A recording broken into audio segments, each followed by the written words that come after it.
Pak Bekti, Pak Anwar, mungkin bisa dimulai saja, Pak. Ya. Silakan Pak Anwar, mulai.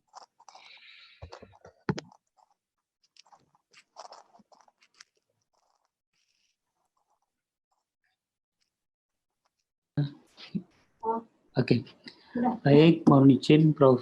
Budi. Assalamualaikum warahmatullahi wabarakatuh. Waalaikumsalam warahmatullahi Selamat pagi, wabarakatuh. Bapak Ibu semua, salam sejahtera untuk kita semua. Alhamdulillah, pagi menjelang siang ini, kita bisa mengadakan kegiatan sosialisasi UTBK SBMPTN 2020, walaupun dengan cara yang mungkin tidak bersemuka, mudah-mudahan tidak mengurangi aktivitas itu. Yang pertama, sebelum nanti kegiatan sosialisasi UTBK disampaikan oleh Prof. Budi, saya sampaikan beberapa hal. Yang pertama, ucapan terima kasih kepada Bapak Ibu Guru BK yang telah berkenan terlibat di dalam kegiatan ini. Pada hari Senin lalu, ada sekitar 600-an orang yang mengakses, dan karena berbagai keterbatasan, kita seleksi menjadi 213, mewakili seluruh Indonesia. Mudah-mudahan nanti kita lanjutkan pada kesempatan berikutnya. Kemudian yang kedua, mohon izin Bapak Ibu untuk akses mikrofon kami nonaktifkan dulu supaya nanti apa yang disampaikan oleh Prof. Budi bisa diterima. Nah, pada saat Prof. Budi menyampaikan materi, Bapak Ibu bisa menyampaikan pertanyaan yang ikut Zoom melalui chat, atau Bapak Ibu dan calon mahasiswa yang mengikuti YouTube bisa di chat YouTube, nanti akan direkap oleh teman-teman sekretariat untuk disampaikan kepada Prof. Budi untuk ditanyakan. Nanti setelah sesi Prof. Budi menyampaikan materi, Bapak Ibu yang terlibat dalam Zoom diberi kesempatan untuk berinteraksi secara langsung untuk menyampaikan hal-hal yang terkait dengan aktivitas itu. Mohon juga Bapak Ibu supaya bisa off videonya supaya mengurangi beban untuk kelancaran acara ini. Baik, yang pertama mohon perkenan Prof. Budi untuk menyampaikan paparan terkait dengan kebijakan-kebijakan UTBK dan SBMPTN di kondisi yang sekarang ini. Dipersilakan Prof. Budi. Baik, terima kasih Pak Anwar. Bapak, Ibu, Guru BK se-Indonesia, jadi ini sudah dipilih dari Sabang sampai Merauke.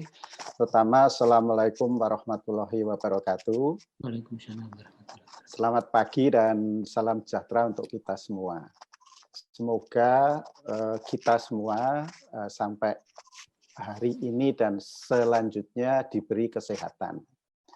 Ibu Bapak yang saya hormati, saya dengan Pak Anwar ini mewakili lembaga tes masuk perguruan tinggi untuk melakukan sosialisasi UTBK dalam kondisi pandemi COVID-19 ini. Mengapa? Karena sekali lagi masih banyak Bapak Ibu guru BK, masyarakat yang itu menanyakan ke sana sini. Ya. Termasuk kami mohon maaf sekali lagi, ternyata kita hanya bisa mengakomodir agar lancar itu 230-an, padahal yang berkeinginan untuk bergabung ada 600-an. Jadi pertama, Ibu Bapak yang saya hormati, kami dari lembaga tes masuk perguruan tinggi yang dalam hal ini kita itu melaksanakan amanah dari Majelis Rektor Perguruan Tinggi Negeri Indonesia. Jadi kita itu memfasilitasi kepada Bapak Ibu Rektor yang tergabung dalam SNMPTN, SBMPTN untuk melayani beliau bagaimana melakukan proses administrasi, seleksi, dan sebagainya. Nah, kalau yang terkait dengan kewenangan diterima atau tidak diterima dan sebagainya, itu di Bapak Ibu Rektor masing-masing. Nah, yang perlu kami sampaikan sebetulnya bahwa UTBK sampai pengumuman itu sebetulnya kalau tidak ada pandemi COVID-19 itu sudah selesai. Tetapi sekali lagi pada kondisi ini kita bersama-sama Majelis Rektor Perguruan Tinggi Negeri Indonesia, kemudian LTMPT dan Kementerian Kemdikbud itu membuat skenario yang sudah kita putuskan, karena bagaimanapun namanya seleksi masuk perguruan tinggi itu sangat penting untuk memilih yang terbaik agar peserta tersebut mampu menyelesaikan studi di perguruan tinggi. Jadi gambarannya nanti kita lihat jumlah pendaftarnya itu kira-kira nanti berapa dan sebagainya. Oke, yang selanjutnya Ibu sekalian, saya akan coba sampaikan di sini ya. Ada beberapa hal yang perlu saya sampaikan. Mengapa kita tetap akan melaksanakan UTBK? Jadi pertama, Bapak sekalian, kita memperhatikan situasi nasional berkenaan dengan mewabahnya COVID-19. Tetapi dengan segala pertimbangan yang sudah saya sampaikan tadi, ya, maka pendaftaran UTBK dan SBMPTN itu akan tetap kita laksanakan. Ya, karena SNMPTN sudah selesai, basisnya adalah penerimaan dari prestasi siswa di sekolah, ya, rapor. Kemudian kalau yang UTBK SBMPTN ini dengan nilai kemampuan dari peserta. Oke, sekarang kalau UTBK masih akan kita laksanakan, itu perubahannya apa saja? Jadi pertama, mohon maaf, sekali lagi bahwa kondisinya ini tidak normal. Jadi kalau tidak normal, ya kita pasti melaksanakan sesuatu dengan berusaha semaksimal mungkin, seoptimal mungkin, tetapi pada kondisi tidak normal. Nah, itu. Jadi yang pertama, perubahan UTBK. Materi tes yang disederhanakan. Nah, jadi pada kesempatan sekarang ini, tahun 2020 itu, disederhanakan itu, yang diujikan hanya TPS saja. Kemudian di TPS itu nanti akan saya jelaskan sudah ada subtes. Yang itu sekali lagi subtes itu nanti bisa kita gunakan untuk faktor pembobotan, ya, peserta itu akan memilih program studi apa. Baik itu mengambil prodi IPA ataupun IPS. Kemudian perubahan yang kedua apa? Setiap peserta hanya diizinkan maksimal mengambil 1 kali tes. Nah, jadi mohon maaf sekali lagi karena kondisi dan waktu, ya, itu kita hanya mengizinkan setiap peserta sekali saja ikut tes itu. Ya. Kemudian yang berikutnya perubahannya adalah pelaksanaan tes akan dilaksanakan 4 sesi. Nah, jadi 1 hari itu bisa 4 sesi. Karena apa? Karena yang kita ujikan hanya UTBK yang materinya TPS saja. Jadi kita bisa melaksanakan 1 hari 4 sesi, ya, kecuali pada hari Jumat, karena kita juga nggak tahu nanti pada saatnya kita melakukan tes UTBK itu sudah diizinkan untuk Jumatan dan sebagainya, sehingga sudah kita prediksi, artinya kita sediakan bahwa hari Jumat itu hanya 2 sesi.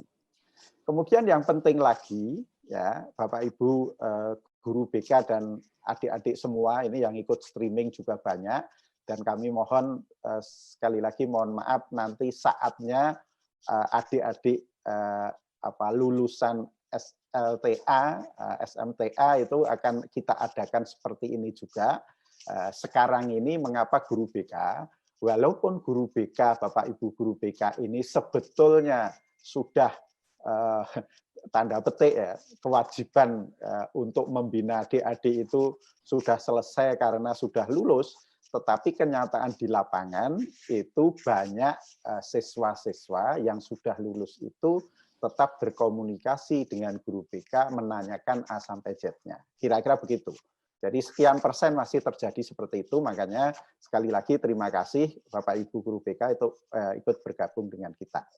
Yang selanjutnya, Ibu Bapak yang saya hormati, yang beda dengan sebelumnya adalah pendaftaran UTBK dan SBMPTN dilakukan secara bersamaan.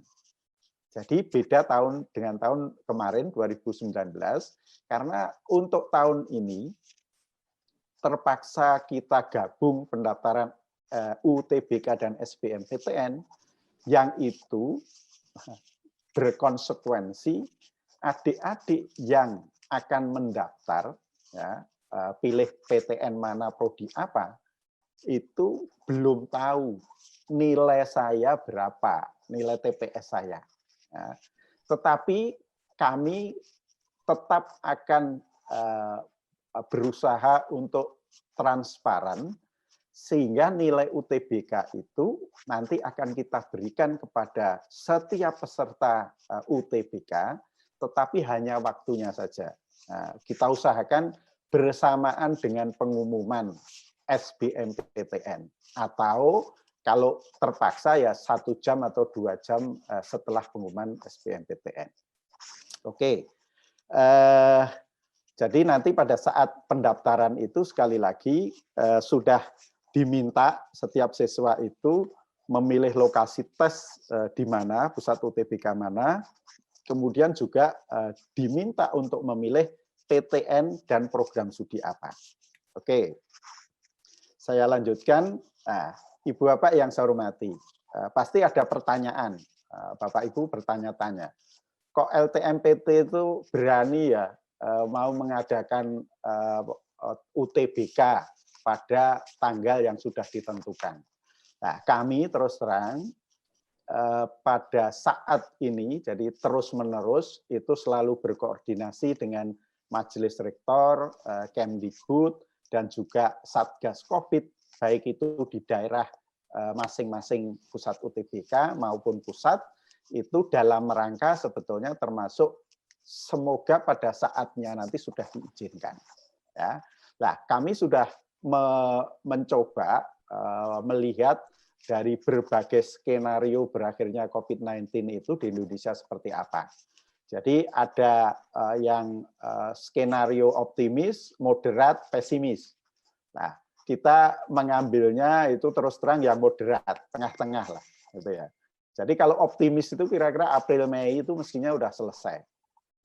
Walaupun ya berkembang, Bapak Ibu mengikuti, selalu mengikuti, tidak akan pernah habis, tetapi paling tidak kita harus bisa menjaga dan sebagainya. Udah itu kita nggak bicara itu ya. Kemudian yang moderat itu hasil kajian dari UGM, UI, BIN itu kira-kira Mei Juni itu sudah melandai, artinya tidak hilang sama sekali, sudah melandai. Kemudian kalau Menko Equine dan lembaga di Singapura itu di bulan Juli, ya, Juli. Kemudian pernah Pak Presiden kita, Pak Jokowi itu menyampaikan ya kira-kira Desember lah gitu. Tapi sekali lagi semua punya rasional masing-masing dan itu tidak perlu kita menyalahkan atau yang benar mana dan sebagainya. Tapi yang penting Ibu Bapak yang saya hormati, karena kita memiliki 74 pusat UTBK yang menyebar di Indonesia, itu nanti akan kita lihat juga perkembangannya itu perwilayahan. Artinya bisa juga misalkan dari 74 itu masih ada 4 daerah yang zona merah pada waktu kita akan melakukan UTBK. Nah, mungkin yang 4 ini sementara ditinggalkan, tidak dulu nanti skenario plan B-nya seperti apa. Termasuk sekali lagi kalau nanti pada saat kita sudah menentukan UTBK kapan itu belum bisa dilaksanakan, kami juga sudah punya plan B-nya apa. Nah, ini penting saya kira perlu saya sampaikan. Bapak Ibu yang saya hormati, jadi untuk sementara sampai saat ini kita sudah persiapan semaksimal mungkin. Apa yang kita lakukan? Jadi sekali lagi kalau registrasi akun LTMPT tahap pertama, ini untuk adik-adik kelas 12 yang pada waktu itu mendaftar di SNMPTN, jalur SNMPTN, itu nggak masalah. Itu nanti sudah tidak perlu mendaftar lagi. Itu bisa digunakan. Ya. Itu sudah kita mulai Desember, tanggal 2 sampai 10 Januari. Kemudian yang kedua, sudah kita tutup juga bahwa registrasi akun LTMPT tahap kedua, itu kita lakukan cukup panjang. Dan nanti saya sampaikan hasilnya kayak apa. Kalau sekarang ada tuntutan, bukan tuntutan, permintaan dari 1-2 orang membuka lagi akun LTMPT, itu kita punya alasan mengapa kita tidak izinkan. Jadi registrasi tahap kedua ini 7 Februari sampai 5 April. Kemudian yang perlu dicatat dan disampaikan kepada adik-adik siswa dan masyarakat oleh Ibu Bapak sekalian adalah bahwa pendaftaran UTBK itu tanggal 2 sampai 20 Juni. Artinya, loh kok sudah berani Juni, Pak? Nah, ini kan semua online. Jadi tidak ada kontak antara peserta yang mendaftar UTBK SBMPTN dengan panitia. Jadi artinya dari masing-masing dari rumah nggak ada masalah. Kemudian pelaksanaan UTBK itu kita rencanakan 5 sampai 12 Juli 2020. Semoga dan kita mohon Bapak Ibu juga ikut berdoa semoga pada hari H tanggal 5 sampai 12 itu betul-betul kita sudah bisa melaksanakan UTBK dengan protokol COVID-19, kira-kira seperti itu. Kemudian nanti akan kita umumkan tanggal 25 Juli 2020. Nah, Ibu Bapak yang saya hormati, kita LTMPT itu kan hanya memfasilitasi Bapak Ibu Rektor 85 PTN itu untuk jalur SNMPTN dan SBMPTN. Ada satu jalur lagi, jalur lainnya atau jalur mandiri, istilahnya apa masing-masing, itu juga akan dilakukan setelah pengumuman SBMPTN. Sehingga kalau Bapak Ibu membaca media, di media dan sebagainya, itu masing-masing perguruan tinggi sudah mencoba merencanakan tes mandirinya itu kapan. Nah, termasuk jalur mandiri itu ada yang menggunakan nilai UTBK saja, ada yang campuran UTBK dan tes tertentu, dan lain sebagainya. Sehingga sekali lagi bahwa nilai UTBK itu sangat ditunggu oleh perguruan tinggi, baik itu anggota dari 85 PTN di SNSB maupun teman-teman di swasta itu juga sudah menunggu, banyak yang ingin menggunakan nilai UTBK untuk proses seleksi. Oke. Ibu Bapak yang saya hormati, nah ini saya hanya menekankan saja. Tadi sudah saya sampaikan bahwa pembuatan akun itu 2 tahap ya, yang terakhir sampai 5 April.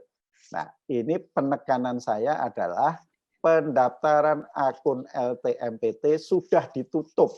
Nah, jadi artinya yang belum bagaimana? Ya mohon maaf, yang belum berarti tidak bisa mengikuti UTBK. Ya, itu. Kemudian Ibu Bapak yang saya hormati, nah, saya beri gambaran juga sekalian. Termasuk mengapa kita tidak membuka lagi.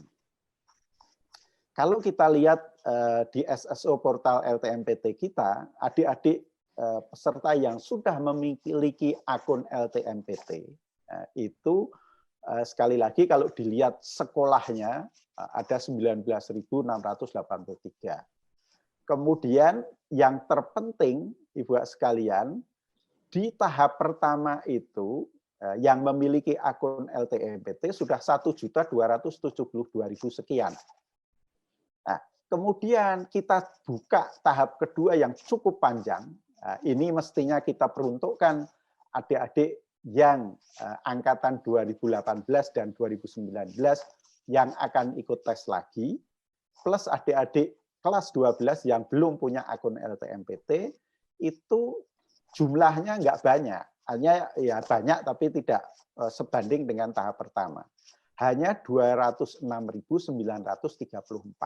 Jadi artinya waktunya sudah panjang, ternyata yang mendaftar juga tidak banyak.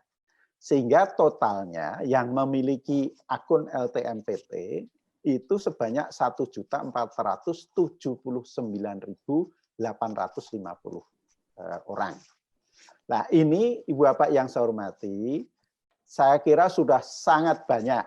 Artinya kalau dibanding tahun lalu, taruhlah dari 1 juta 1,5 lah, saya bulatkan 1,4 atau 1,5. Itu yang diterima melalui jalur SNMPTN itu kurang lebih hanya 96.000 ya. Karena mohon maaf juga adik-adik yang sudah diterima melalui jalur SNMPTN itu sudah tidak kita izinkan mendaftar UTBK dan SBMPTN. Nah, ini termasuk, mohon maaf, Bapak Ibu nanti daripada bertanya, saya sampaikan saja bahwa, loh Pak, itu siswa saya verifikasi nggak lolos ya Pak, itu ada beberapa dan sebagainya. Nah, kalau sampai terjadi tidak lolos verifikasi, pasti ada sesuatu yang salah. Nah, yang ini yang saya kira kesalahan itu ya mohon untuk bisa ditanggung. Artinya ya sudah salah itu kan ada dua kemungkinan ya kesalahan yang tidak disengaja atau kemungkinan kedua mungkin ya ada aspek kesengajaan. Kita nggak tahu. Yang tahu adalah masing-masing yang mengisikan. Sehingga kita tidak izinkan. Sehingga kira-kira kalau taruhlah 90% mendaftar, dikurangi yang sudah mendaftar di artinya yang sudah diterima di SNMPTN, itu kita akan melayani kurang lebih ya sudah 1,3 1,2 juta. Nah, ini itu mohon dipahami, termasuk mengapa kita dengan waktu yang pendek hanya diizinkan ikut tes maksimal 1 kali dan sebagainya. Oke. Ibu Bapak yang saya hormati. Nah, sekarang sudah teknis. Bagaimana pendaftaran UTBK SBMPTN? Yang itu kita gabungkan. Jadi alur pendaftarannya atau mekanismenya adalah pertama pendaftaran UTBK. Jadi peserta mendaftar UTBK melalui laman portal SSO. Jadi yang sudah memiliki akun itu. Kemudian yang berikutnya peserta memilih pusat UTBK. Pusat UTBK itu artinya misalkan di Jogja, itu ada di UNY, ada di UGM, ada yang di ISI, ada di UPN dan sebagainya. Itu memilih ke sana. Misalkan Surabaya ada UNER, ada ITS, ada dan sebagainya. Memilih ke sana. Tetapi secara sistem itu nanti akan dilokalkan, artinya ditempatkan di mana itu tidak bisa memilih. Ya, jadi yang penting adalah memilih pusat UTBK. Kemudian setelah itu peserta melakukan pembayaran melalui bank. Nah, ini mohon maaf Bapak Ibu juga disosialisasikan, dibantu bahwa dianjurkan adik-adik ini membayar melalui channel-channel perbankan. Mitra kita ada Bank BNI, Bank Mandiri, dan Bank BTN, yang itu tidak harus hadir atau datang ke kantor cabang. Jadi artinya bisa lewat ATM, lewat SMS banking, kemudian bisa lewat internet banking, dan sebagainya. Sehingga menghindari kontak atau antrian di pusat-pusat ada kantor-kantor cabang bank tersebut. Kemudian khusus adik-adik yang mendaftar artinya peserta KIP kuliah itu kami sudah ada koordinasi dengan pihak Pusat Pembiayaan Pendidikan Kemdikbud dan itu sudah host to host dengan kita, itu akan ada flag bahwa yang bersangkutan ini pendaftar KIPK sehingga adik-adik ini tidak perlu membayar biaya pendaftaran. Jadi sekali lagi bagi peserta artinya yang akan mendapatkan ini ya KIP kuliah sudah punya nomor pendaftaran dan sebagainya, sudah diizinkan di Kementerian Pendidikan Kebudayaan, di bagian pusat pelayanan biaya pendidikan, itu sudah host to host dengan kita dan tidak akan kita tarik biaya. Kemudian yang berikutnya peserta mendapatkan nomor peserta. Jadi kalau setelah bayar bank itu mendapatkan nomor peserta. Kemudian selanjutnya, Ibu Bapak yang saya hormati, peserta adik-adik harus mendaftar SBMPTN. Jadi tahapannya setelah berhasil mendaftar UTBK, peserta dapat mendaftar SBMPTN. Nah, bagaimana caranya? Adik-adik ini diminta untuk memilih program studi, kemudian perguruan tinggi. Kami mohon maaf sekali lagi juga begini, Bapak sekalian. Pada kondisi yang tidak normal ini, dengan kajian-kajian yang kita buat dan kita laksanakan dari sampai 5 tahun yang lalu dan sebagainya, itu pada tahun ini 2020 ini kita terpaksa melakukan ya kebijakan bahwa adik-adik dari jurusan SMA tertentu itu diizinkan ya untuk memilih program studi apa saja di perguruan tinggi tujuan. Jadi artinya mohon maaf mungkin ada yang protes walaupun kita juga sudah punya kajian kepastian. Jadi kalau adik-adik yang dari IPS atau bahasa walaupun bimbingan tes hebat kemudian bisa mengambil IPA hasilnya bagus bisa diterima di kedokteran atau di fisika matematik itu biasanya ya artinya dari data yang kita miliki kegagalannya sangat tinggi sehingga sekali lagi kami mohon maaf adik-adik yang dari IPS dan bahasa ini nanti ada listnya daftarnya boleh mengambil program studi apa saja dan sebagainya.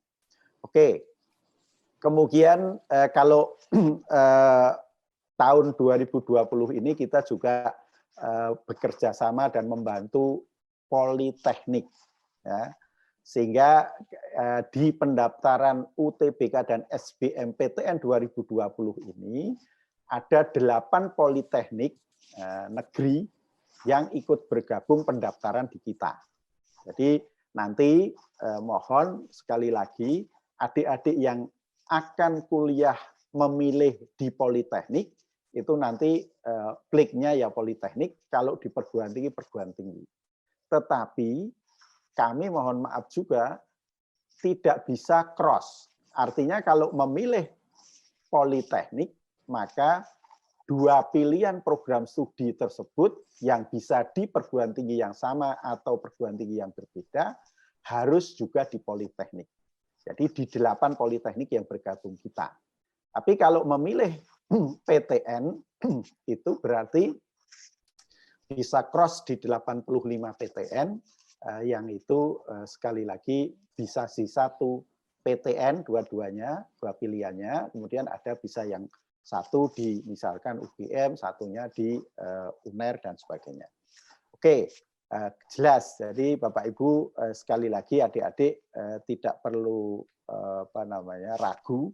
Kok ini ada Politeknik? Oh, kok ini kok ada jurusan saya dari IPA boleh mengambil prodi apa saja di PTN tujuan.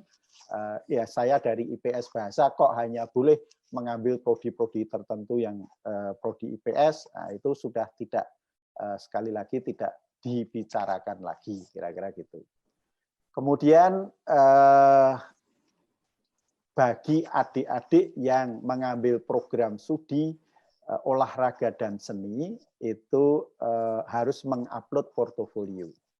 Jadi yang dipersyaratkan misalkan olahraga seni mengambil seni apa dan sebagainya diisi atau di mana itu harus upload portofolio. Termasuk portofolio membuatnya seperti apa itu di web kita sudah sangat lengkap. Bagaimana mempersiapkan portofolio dan sebagainya. Kemudian yang berikutnya peserta melakukan konfirmasi dan simpan permanen. Jadi mohon maaf kalau adik-adik ini sudah konfirmasi dan simpan permanen, ya, sekali lagi tinggal mengunduh kartu tanda peserta UTBK SBMPTN. Nah, tidak bisa merubah-rubah lagi kalau sudah simpan. Nah, itu kira-kira yang harus diperhatikan oleh teman-teman semua. Baik, Ibu Bapak yang saya hormati dan adik-adik semua, jadi kalau kita petakan jurusan SMTA itu kan ada kira-kira gambarannya SMA, oh tidak terlalu rumit kalau SMA, IPA, IPS, bahasa, keagamaan atau teologi. MA, Madrasah Aliyah, itu juga relatif tidak terlalu rumit. IPA, IPS, bahasa, agama, jelas. Nah, ini yang kami mohon sekali lagi agak teliti, dicermati kepada perguruan tinggi tujuan dan adik-adik ini juga mohon kesadarannya yang dari SMK agar tidak berusaha untuk memilih program studi yang tanda petik sebetulnya tidak linier dengan apa yang dipelajari di SMA. Karena sekali lagi di SMK ini jurusan itu didasarkan pada 49 program keahlian. Nah, dari sesuai dengan peraturan Dirjen Dikdasmen nomor 6 tahun 2018. Jadi kalau yang SMA, MA, paket C itu relatif mudah, tapi kalau yang ini sekali lagi agak rumit. Kemudian kalau paket C hanya 3 IPA, IPS, bahasa, kira-kira seperti itu.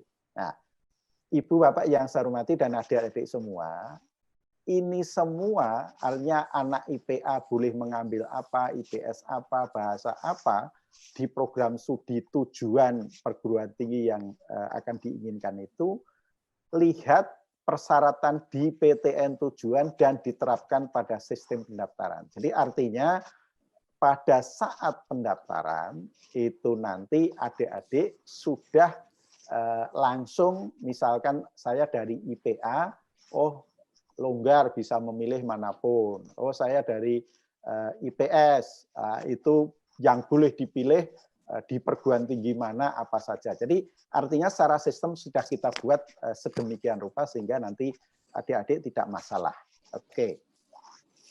Ibu Bapak yang saya hormati, saya sedikit saja menginformasikan yang ini selalu ada pertanyaan bahwa 2020 kondisi tidak normal, tes UTBK hanya yang digunakan materinya hanya tes potensi skolastik. Nah, itu sebetulnya apakah representatif atau tidak? Sebetulnya hanya dengan tes skolastik. Jadi kalau kita lihat sekali lagi bahwa TPS itu mengukur kemampuan kognitif yang dianggap penting untuk keberhasilan di sekolah formal, ya, khususnya pendidikan tinggi yang kita rancang di sini. Ya, di TPS sendiri itu yang diujikan sebetulnya ya ada pertama kemampuan penalaran umum, ya, kemudian kemampuan kuantitatif, pengetahuan dan pemahaman umum, dan yang terakhir kemampuan memahami bacaan dan menulis. Nah, jadi artinya apa? Dengan 4 subtes ini yang di dalamnya itu sebagai contoh namanya kuantitatif, itu mencakup pengetahuan dan penguasaan matematika dasar. Nah, ini sebetulnya termasuk sudah kita bisa gunakan untuk pembobotan adik-adik peserta itu mau mengambil program studi apa di perguruan tinggi tujuan.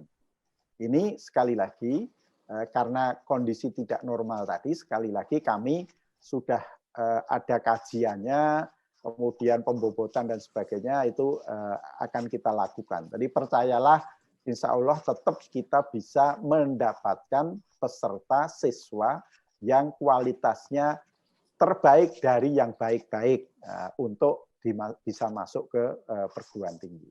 Oke. Ibu Bapak yang saya hormati dan adik-adik semua, jadi sekali lagi kalau kita bicara pusat UTBK itu di mana saja, itu kita bekerja sama dengan pusat-pusat UTBK yang menyebar di seluruh Indonesia. Jadi artinya dari Sabang sampai Merauke ada. Jadi sekali lagi pada kondisi COVID-19 ini kami berharap dan mohon bantuan. Ya, mohon bantuan kepada Bapak Ibu guru BK maupun adik-adik yang akan mengikuti seleksi, akan mengikuti UTBK, tolong saat ini, khusus 2020 ini, mohon adik-adik itu bisa melakukan mendaftar tes di pusat UTBK daerah masing-masing yang terdekat dari tempat tinggal dari Bapak Ibu semua. Jadi artinya sekali lagi ya misalkan yang Surabaya ya Surabaya, kemudian yang Jogja ya Jogja. Tapi kalau misalkan Jogja, lah saya di perbatasan ya Pak, di Prambanan, Kalasan, Klaten, kemudian Magelang, Muntilan, Salaman, lah apakah harus ke Jawa Tengah? Enggak, yang terdekat enggak masalah, silahkan. Tapi artinya pilih yang terdekat karena kita juga tidak tahu, belum tahu kondisinya seperti apa. Itu nanti protokol COVID kalau ada perpindahan dari daerah satu dengan daerah lain seperti apa dan sebagainya. Karena hasil pemetaan data kita tahun 2019 itu mohon maaf ternyata banyak adik-adik itu mantepnya kalau mau ngambil UI, orang Jogja ya tesnya di UI, ngambil ITB tesnya ikut di Bandung dan sebagainya dan sebagainya. Ini tolong untuk kali ini kami tekankan akan melakukan tes dimanapun di 74 pusat UTBK PTN itu, kalau nilainya sama, ya mau masuk kemanapun itu perlakuannya akan sama. Jadi tidak ada istilahnya itu, oh kalau tes di lokasi perguruan tinggi yang dituju itu kemungkinan diterimanya akan lebih besar dan sebagainya. Enggak ada. Oke, baik teman-teman semua. Jadi sekali lagi kami mohon bantuan dan kesadaran dari semuanya, disarankan mengikuti tes di pusat UTBK kota masing-masing. Oke, Ibu Bapak yang saya hormati, sekarang kapan pelaksanaan tes UTBK itu? Jadi sekali lagi plan A-nya adalah ini, dari 5 sampai 12 Juli 2020 ya. Minggu, Senin, Selasa, Rabu, Kamis, Jumat, Sabtu, Minggu. Yang Jumat 10 Juli ini yang nanti hanya 2 sesi, yang lain 4 sesi. Nah, kemudian kita basisnya semua waktu Indonesia masing-masing, entah WIB, WITA, Timur dan sebagainya. Itu sudah kalau dimulai jam 7 di tempat masing-masing. Nah, kemudian Ibu Bapak yang saya hormati, nanti sangat tergantung dari jumlah pendaftarnya, ya. Kami sudah minta di pusat-pusat UTBK itu ada beberapa pusat UTBK yang mungkin akan menambahkan hari. Jadi minggu sampai minggu, ternyata pendaftarnya masih banyak. Oke, kita lakukan di Senin dan Selasa hari berikutnya. Tadi tanggal 13, 14. Nah, itu bagi mereka, artinya pusat-pusat UTBK yang peserta sangat banyak, itu akan kita lakukan seperti itu. Tetapi ada juga yang di pusat UTBK tertentu yang tidak membutuhkan sampai minggu, ada juga yang misalkan, 5 hari selesai, dan sebagainya. Oke, dan jadwalnya sekali lagi antara di hari Senin, Selasa, Rabu, Kamis, Sabtu, Minggu dengan Jumat itu beda. Jadi kalau Minggu, Senin, Selasa, Rabu, Kamis, Sabtu itu 4 sesi masing-masing kira-kira seperti ini. Nanti termasuk paparan ini akan kita upload di web resmi kita LTMPT sehingga Bapak Ibu nanti bisa download materi ini. Oke. Kalau hari Jumat itu sekali lagi hanya akan kita lakukan 2 sesi, ya. Itu dimulainya juga berbeda, jadi lebih rileks begitu. Jadi mulainya jam 8, tes betulan 8.30. Kalau siangnya sekali lagi kita mulai 13.30, kemudian selesai 15.45. Itu. Kemudian Ibu Bapak yang saya hormati, kami mohon maaf sekali lagi kita masih ya pada kondisi pandemik COVID-19. Sehingga pelaksanaan UTBK 2020 itu kita menggunakan protokol COVID-19. Nah, sehingga kita sudah membuat protokol, Ibu sekalian, untuk teman-teman LTMPT itu harus melakukan apa saja. Nah, itu sudah. Kemudian pusat-pusat UTBK itu harus melakukan tahapan seperti apa. Itu juga sudah dipegang. Nah, yang saya sosialisasikan di sini itu adalah bagi peserta UTBK.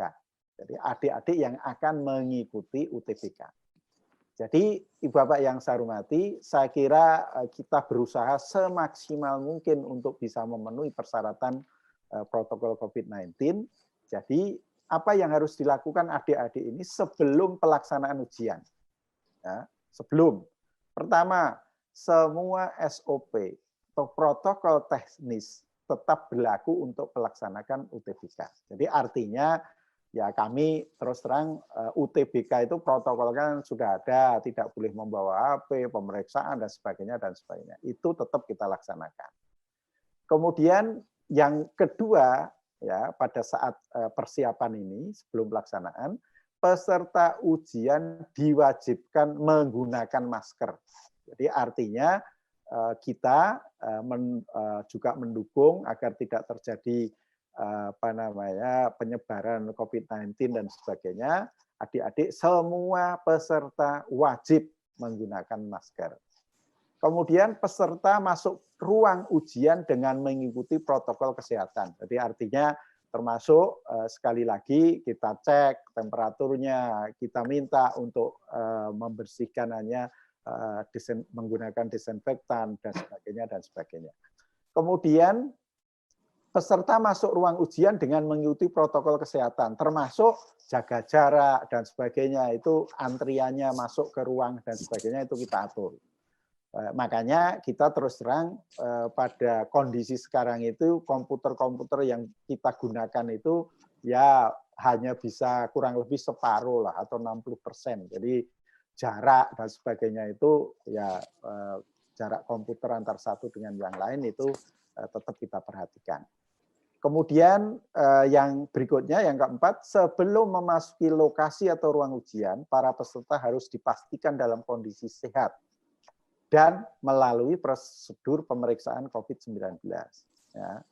Dari poin 4 itu, kami mohon maaf dan mohon kesadarannya, apabila peserta tidak memenuhi protokol kesehatan COVID-19, maka peserta tidak diperkenankan mengikuti ujian.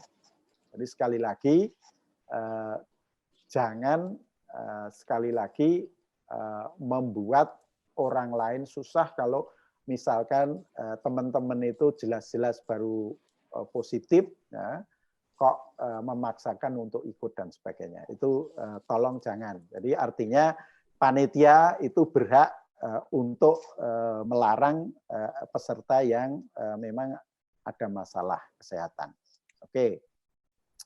Kemudian pada pelaksanaan ujian, selama pelaksanaan bagaimana? Semua SOP protokol teknis tetap berlaku untuk pelaksanaan UTBK.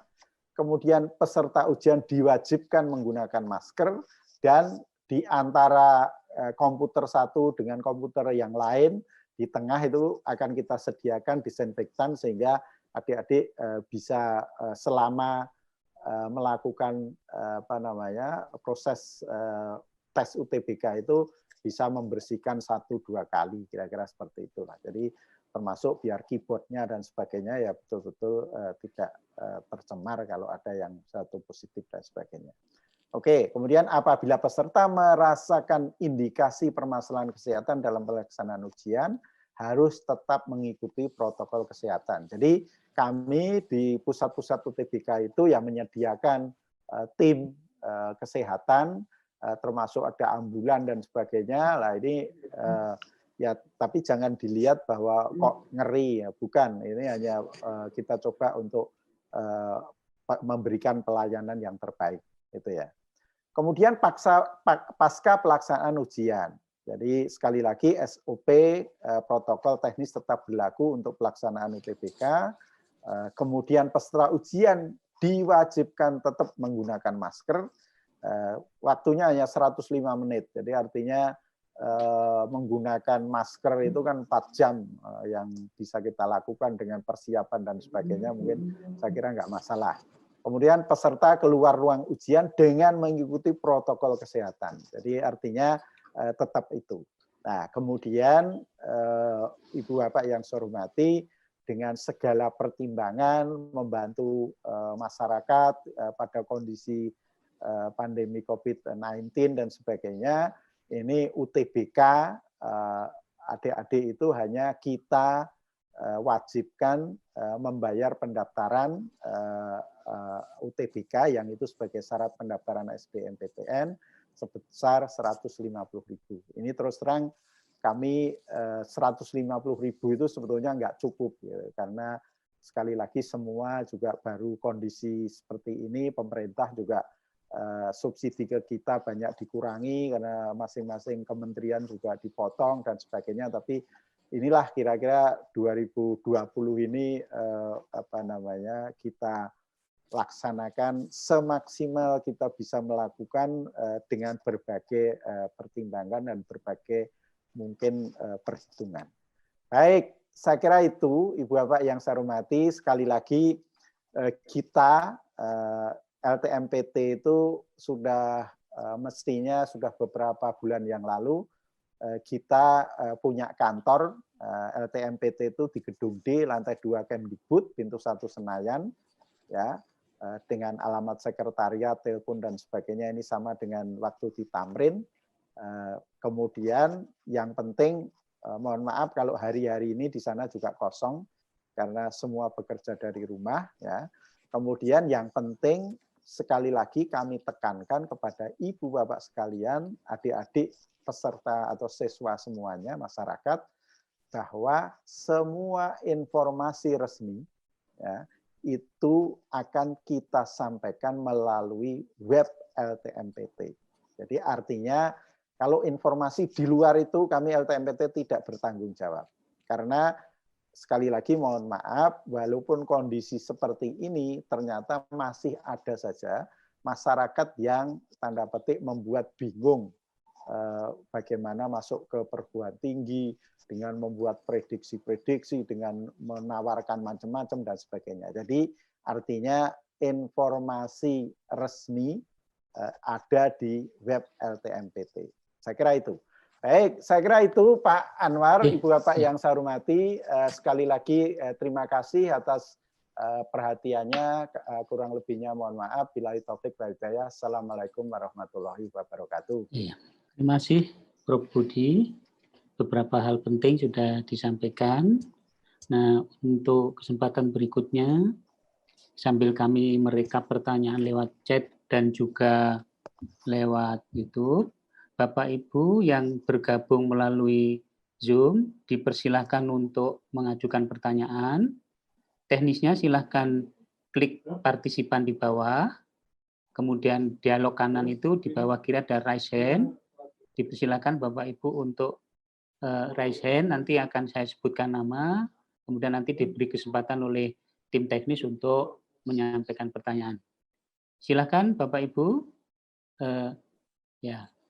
4 dulu, Bapak Radian Juniarto Putro. Dipersilahkan Pak Radian. Selamat pagi Pak. Ya. Oke. Mohon menyebutkan dari mana Pak Radian? Dari Pontianak Pak. Ya, silakan Pak, singkat saja pertanyaannya supaya poin-poin penting bisa ditangkap oleh Prof. Budi. Nah gini Pak, ini kan kita cuma satu kali ya Pak ya? Ya, betul. Peserta 1 kali ya. Oke.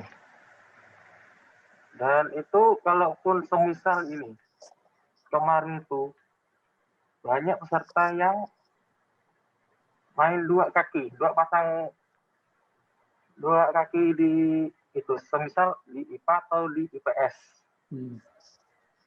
Tahun kemarin kayak gitu Pak. Sekarang apakah bisa seperti itu? Oh, maksudnya prodi campuran begitu Pak? bukan campuran. Bukan. Dua kaki, mainnya dua kaki. Oh, ikut tesnya 2 kali. Ah, J. Ya, ditangkap Pak Radian. Jadi pertanyaannya 1 kali. Y. Dilanjutkan Pak Aji Widodo.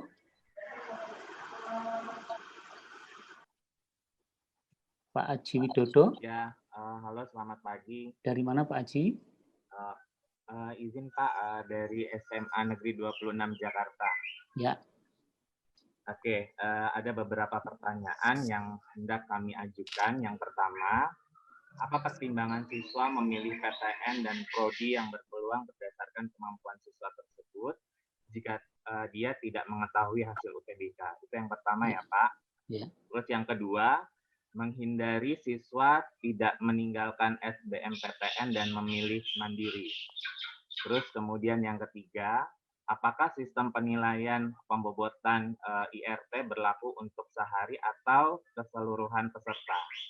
Dan yang terakhir, mohon maaf, ya diulangi Pak, yang 3 tadi Pak, pembobotan? Yang ketiga, izin saya ulangin, apakah sistem penilaian pembobotan IRT berlaku untuk sehari atau keseluruhan peserta? Terus kemudian yang keempat dan yang terakhir ini mungkin Pak, bagaimana penilaian atau pembobatan siswa yang lintas jurusan? Oke, satu lagi dulu supaya Prof. Budi nanti bisa merekam dengan pertanyaan. Pak Rizky Novirson. Oke. Ya, Pak Rizky silakan. Terima kasih sebelumnya Pak atas penjelasannya. Saya Rizky Novirson Pak, dari SMA 1 Gunung Talang, Kabupaten Solo, Sumatera Barat. Sumatera Barat ya Pak. Ya, dari penjelasan yang Bapak sampaikan tadi cukup jelas bagi saya. Namun ada 2 pertanyaan singkat sini Pak yang perlu saya tanyakan. Yang pertama, nah jika peserta memiliki nomor pendaftaran KIP kuliah dan ada flag bebas bayar, maka langsung mendapatkan nomor peserta. Pertanyaannya, bagaimana kita tahu bahwa si peserta memiliki flag bebas bayar tersebut? Ya. Yang kedua, sebelum masuk ruangan ujian kan diterapkan protokol COVID-19, Pak. Nah, untuk petugas di lapangan nanti, apakah cukup memungkinkan untuk jumlah peserta sebanyak itu?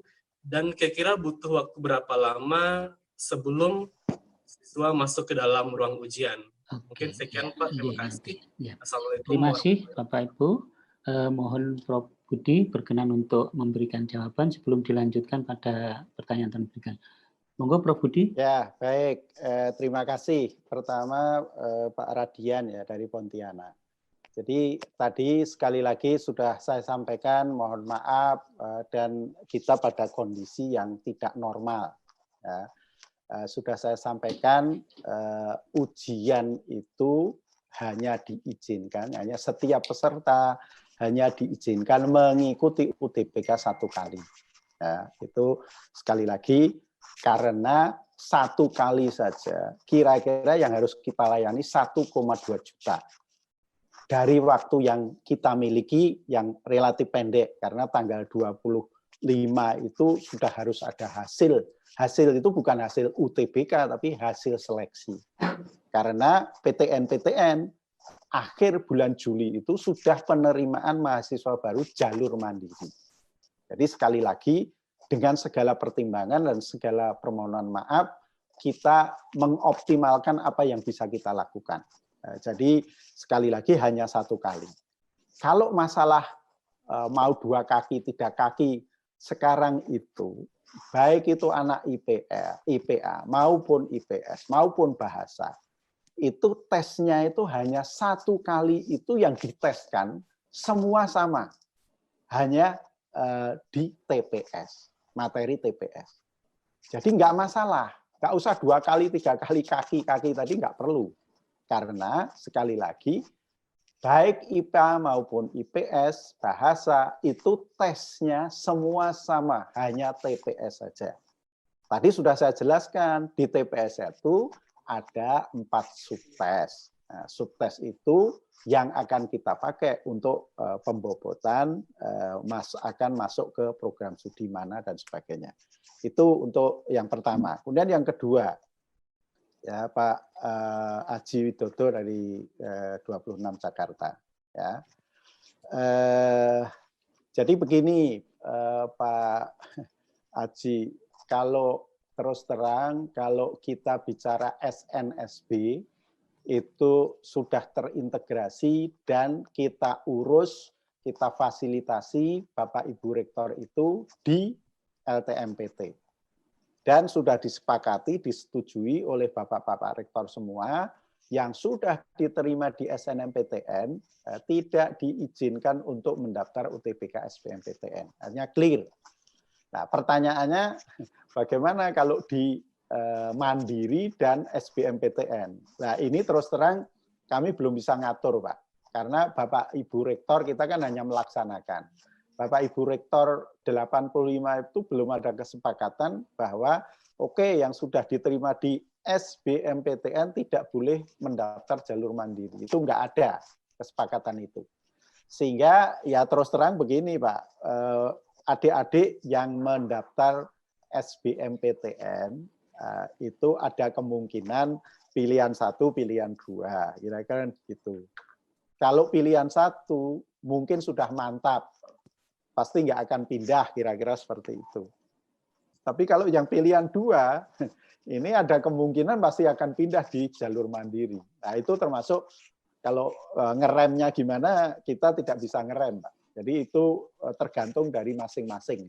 Jadi artinya apa? Artinya ya ada kemungkinan perguruan tinggi itu yang sudah menerima jalur SBMPTN itu ada sekian persen orang itu nanti akan meninggalkan. Nah, itu sekali lagi mohon maaf kami belum bisa melakukan. Kemudian untuk scoring, penskoran dari tes UTBK ini, TPS. Jadi jangan khawatir, Pak. Kita akan melakukan penskoran itu sebanyak, ada yang 30 sesi, ada yang 38 sesi. Jadi dengan kata lain, semua selesai, kemudian baru kita lakukan penskoran. Jadi artinya semua sama, jangan khawatir antara yang di depan, di belakang, dan sebagainya akan mendapatkan perlakuan beda. Tidak. Ya.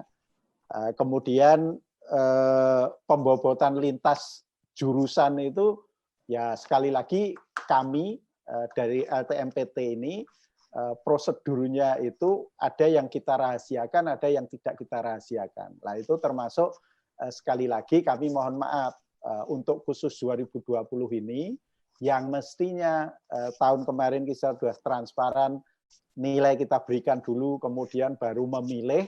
Nah itu tahun ini nggak bisa, karena waktunya semua udah hempet-hempetan, nggak karuan.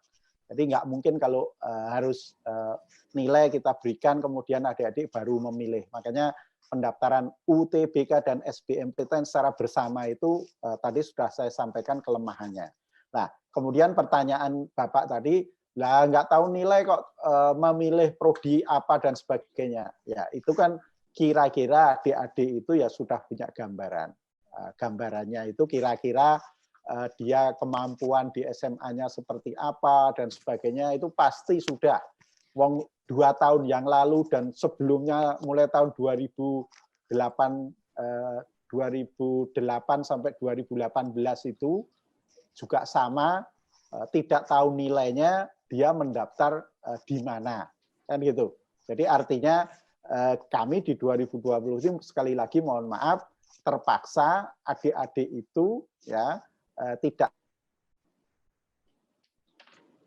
tahu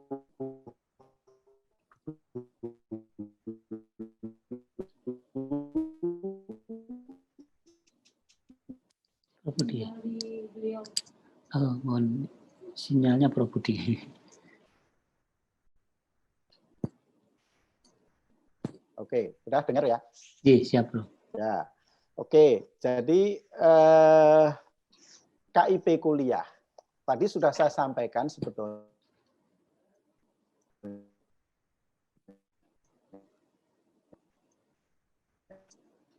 Mohon izin hilang lagi, Bro.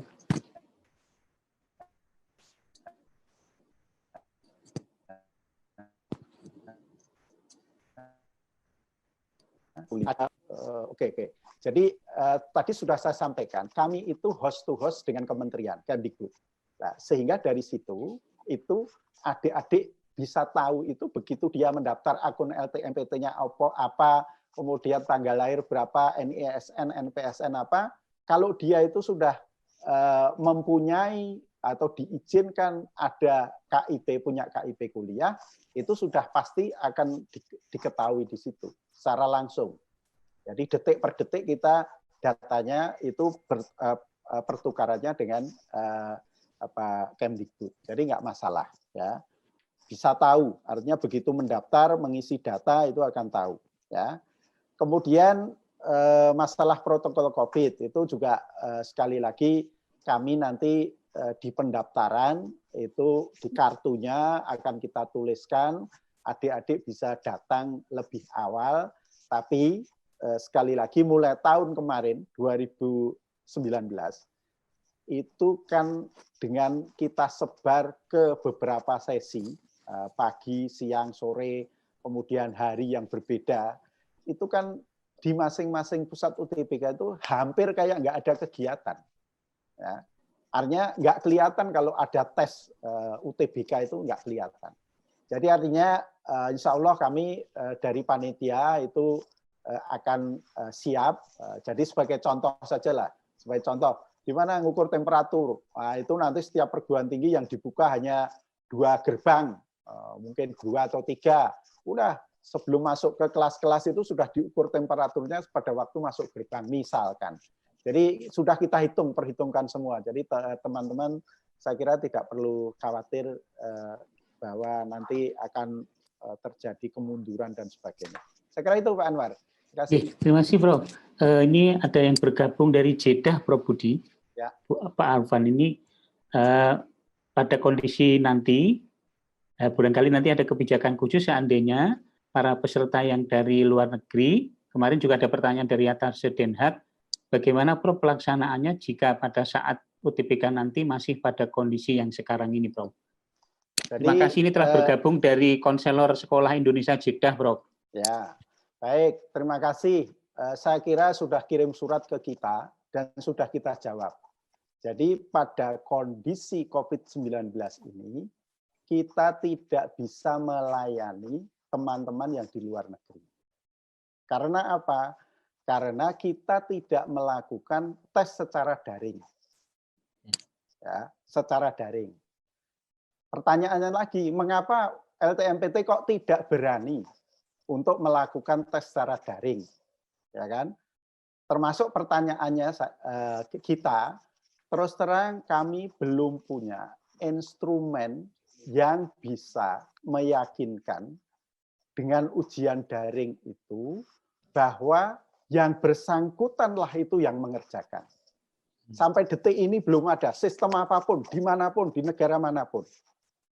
Apalagi jumlahnya banyak. Kalau misalkan, oke, berarti Bapak kan meragukan kejujuran gitu. Kira-kira kan seperti itu.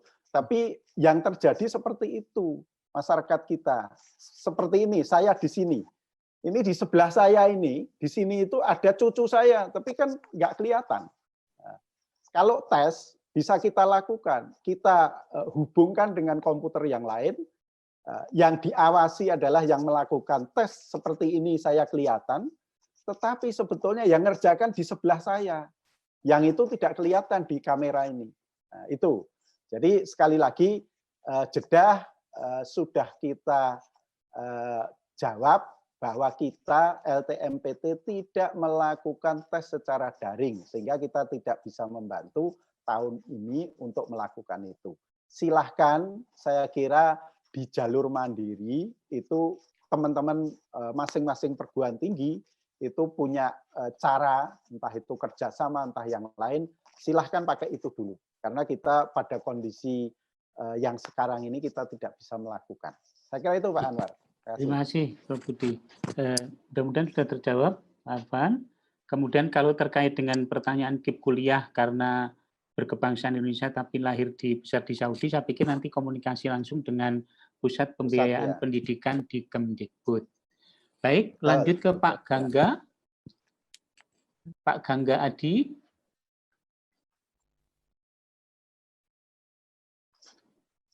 Mas Angga, Pak Gangga Adi Purwanto, silahkan Pak. Ya. Silahkan Pak. Singkat-singkat saja Pak. Baik, terima kasih. Assalamualaikum warahmatullahi wabarakatuh. Saya dari pertanyaannya saya ulang lagi. Tahun ini kan waktu tesnya 105 menit. Dari mana Pak Gangga? Pak Gangga dari mana? Dari mana? Dari sekolah Purwokerto, mana? Jawa Tengah. Purwokerto, oke ya. SMA mana? SMA mana? SMA Al Irsad Boarding School. Oke, ya. Silakan Pak, singkat saja Pak. Ya, tahun ini waktu tesnya kan 105 menit, berkurang dari sebelumnya 120 menit. Apakah jumlah soalnya berkurang atau masing-masing subtes berapa seperti itu? Oke, terima kasih Pak Gangga. Yang kedua ada lagi. Ya. Yang kedua, untuk siswa yang mau ikut IPC apa masih diperbolehkan? Terus peluang lulusnya sama dengan siswa yang ikut kelompok sosum atau saintek dengan nilai yang sama? Iya. Terus sudah apakah ditangkap, ada planning kedua nih, sekiranya masih kondisinya masih seperti ini, terus planning keduanya itu seperti apa? Kemudian tadi mungkin sudah ditanyakan tentang pembobotan soal ya. Apakah kemudian nilai pembobotan itu per subtesnya, per prodi yang dipilih, atau apa rapot juga berfungsi kayak gitu? Oke, itu mungkin pertanyaannya. Bu Sofi ya Tunisia. Tadi Pak Arfan sudah lewat chat. Bu Sofi. Ya, halo, Assalamualaikum. Silakan Bu. Iya Pak, izin bertanya. Saya dari SMA Negeri 17 Pandeglang.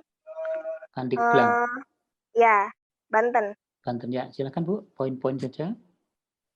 Untuk poin-poinnya ingin menanyakan bobot untuk nilai tahun ini seperti apa gitu. Soalnya kan kalau misalkan tahun-tahun kemarin sebelumnya, kalau misalkan benar ada poinnya berapa, jika salah apakah ada minus atau seperti apa gitu. Ya, satu lagi Bapak Komang Purna, satu lagi.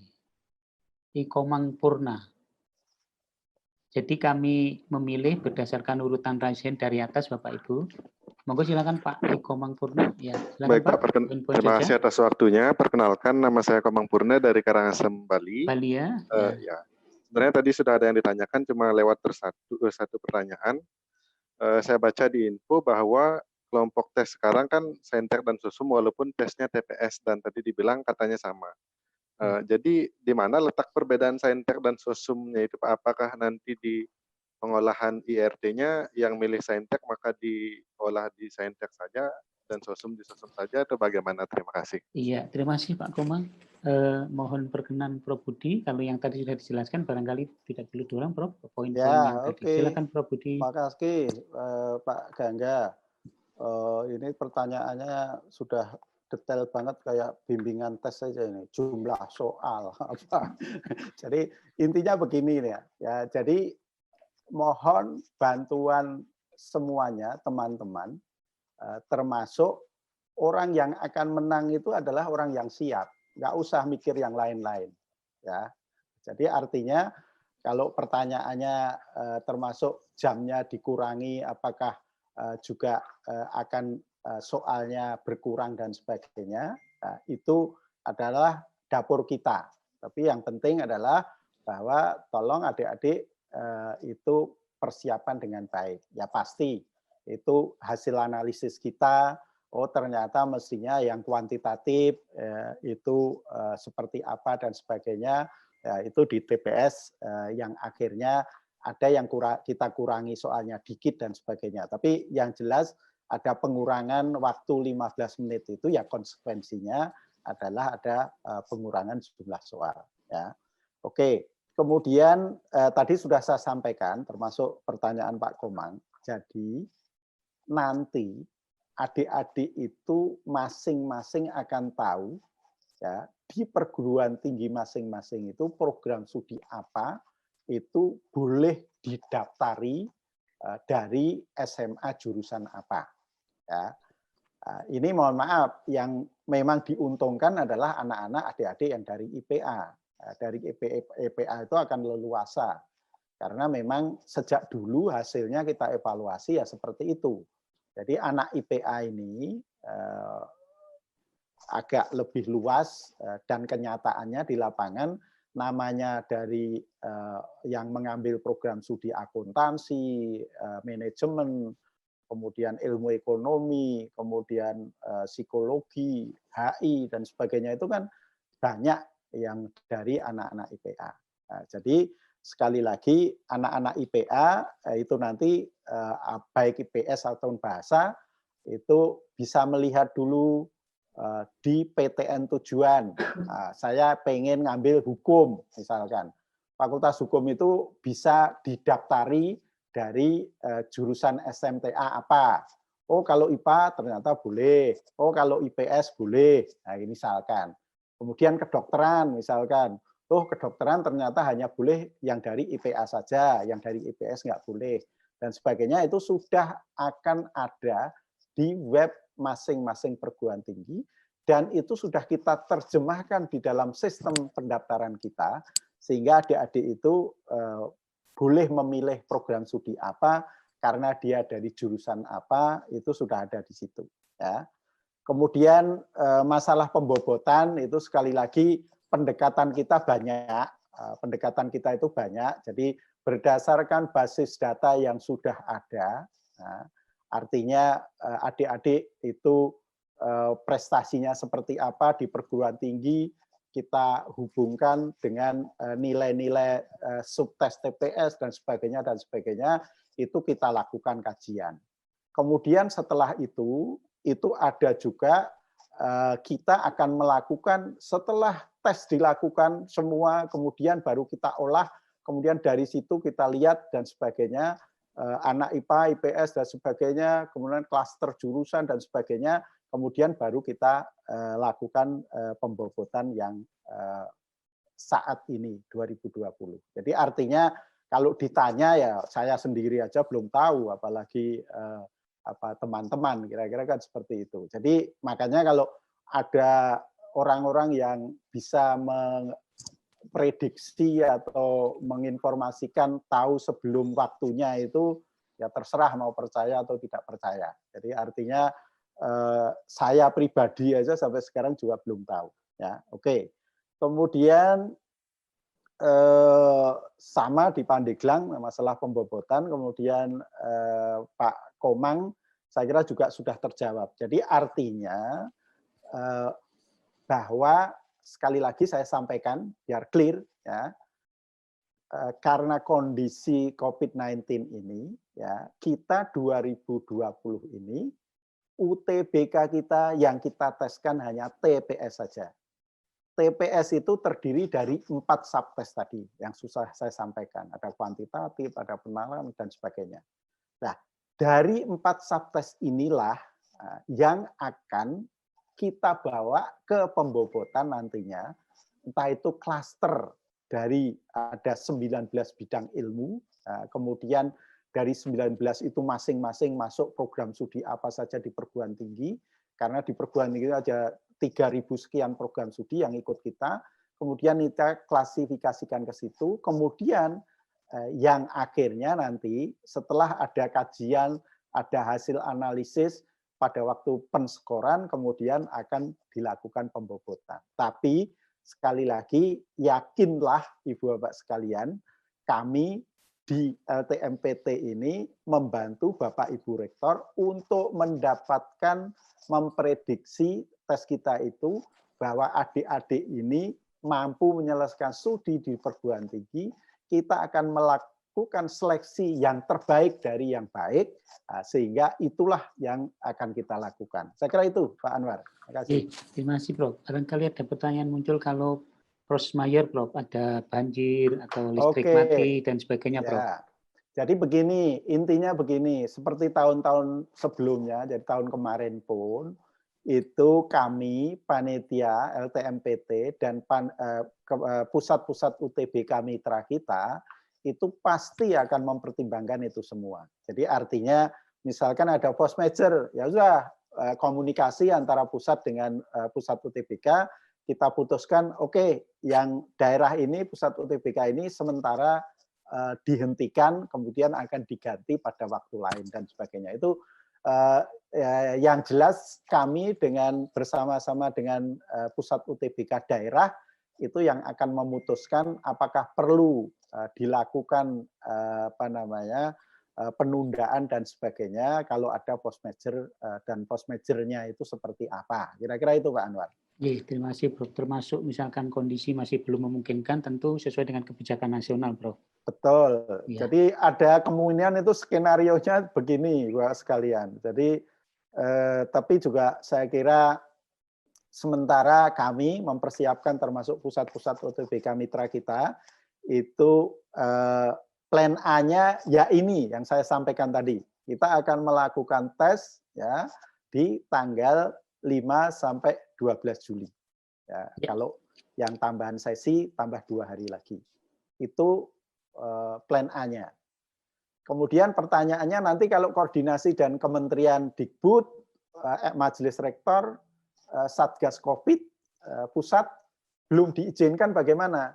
Ya sudah, kita sudah punya pendaftaran, ya kan? Pendaftaran 2 sampai 20 Juni itu sudah memilih program studinya apa, perguruan tingginya mana, kemudian termasuk sudah memilih pusat UTBK di mana. Itu nggak usah dirisaukan, nggak usah dibatalkan, nggak usah di ini. Tetap itu kita pegang. Hanya tanggalnya yang akan kita geser. Misalkan, oh udah kira-kira 2 minggu lagi aman, ya sudah kita putuskan 2 minggu, nanti akan kita umumkan. Ya, kira-kira itu. Kemudian ada skenario lain, misalkan, ya sekali lagi, se-Indonesia ini 74 pusat UTBK ini ternyata ada 4 itu yang daerah zona merah. Betul-betul nggak boleh melakukan kegiatan di tanggal 5 sampai 12 Juli tersebut. Tapi sisanya 70 pusat UTBK daerah itu sudah mengizinkan, misalkan, ya kan? Ya sudah, yang 70 kita lakukan, yang 4 sementara tidak. Nanti baru akan kita lakukan setelah itu. Itu kira-kira Pak Anwar. Ya, terima kasih. Berarti ada kebijakan sesuai dengan kondisi, Prof. Ya, betul. Dilanjutkan Pak Hamrin Karim. Silakan Pak Hamrin Karim.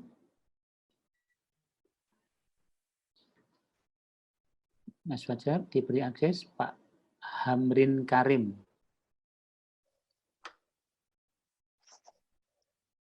Monggo Mas Fajar diberi akses Pak Hamrin Karim atau Bu Nurma Yulifa.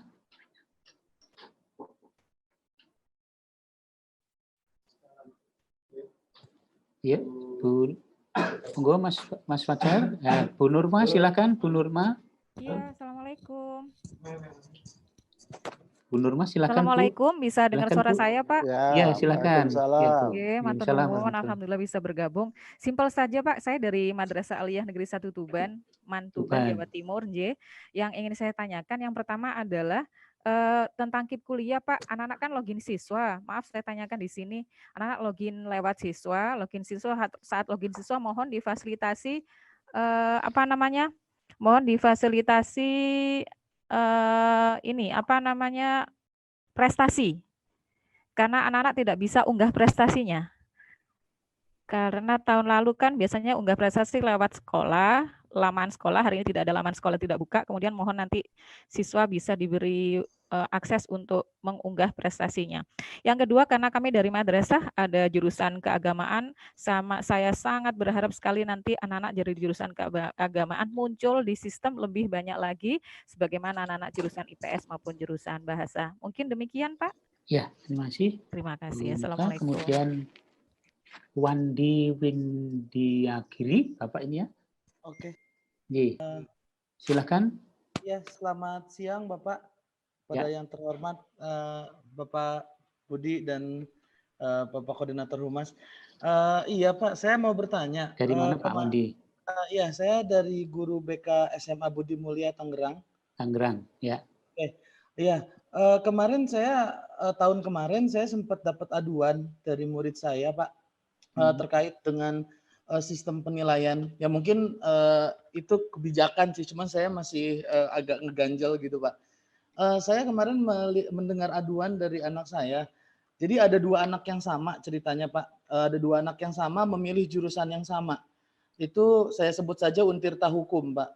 Satu anak itu mempunyai nilai 520 dan satu anak itu mempunyai nilai 560, Pak. Dan ternyata yang terpilih itu adalah si anak yang mempunyai nilai 520 dan dia menempatkan Untirta di pilihan kedua. Sementara si anak yang 560 Untirta itu di pilihan yang pertama, gitu. Nah, jadi saya di sini masih bingung bahwa ini kriteria penilaiannya berdasarkan prioritas jurusan atau ada pembobotan subtes tersendiri yang artinya tahun kemarin yang nilainya lengkap saja masih ada seperti itu. Ya, Nah, kalau Pak Andi, sudah misalnya ditangkap Pak Wandi, sudah ditangkap. Ada yang lain lagi? Oh ya, mungkin itu saja sih, Pak. Ya, terima kasih. Bu Wulan, satu lagi, Bu Wulan.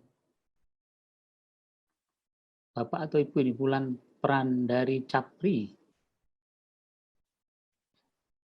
Halo, Monggo, silakan. Oh, Bapak.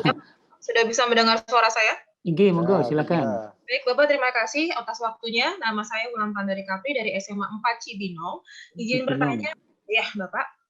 Izin bercanda gini Pak, masih saya kurang paham. Jadi karena tahun ini kita mengadakan tes dengan TPS, maka siswa itu kalau tahun lalu kan siswa itu bisa lintas jurusan Pak, boleh bisa mengambil tipe dari anak IPA, bisa ngambil soal IPS gitu ya Pak ya. Nah karena menggunakan TPS ini, berarti siswa itu hanya bisa memilih klaster saja Pak, berdasarkan jurusan dari IPA IPS begitu Pak. Satu. Yang kedua adalah tentang KIP. Mungkin KIP ini adalah tahun pertama ya Pak ya. Dan kalau untuk tahun lalu kan mungkin ada bidik misi yang di mana ada peran serta dari sekolah. Kami merekomendasikan. Kalau di sini kami hanya menginformasikan tanpa harus mendaftarkan. Nah, ada kendala beberapa murid kami yang mau mendaftar KIP ini Pak, terkendala dalam NIK Pak. NIK. NIK-nya ini sudah benar dari sistem kependudukannya. Namun ketika mendaftar di webnya KIP, ini tertolak alias tidak terdaftar. Mohon bantuan untuk solusinya. Terima kasih Pak. Ya, nanti kembali ke Pusat Pendidikan Kebiayaan. Oke. Satu lagi Pak Andika. Tadi sudah beberapa poin Pak Andika, satu poin lagi. Pak Andika. Ya, Assalamualaikum Pak. Ya, beberapa pertanyaan tadi sudah dijawab. Monggo yang lain Pak, poin-poinnya saja.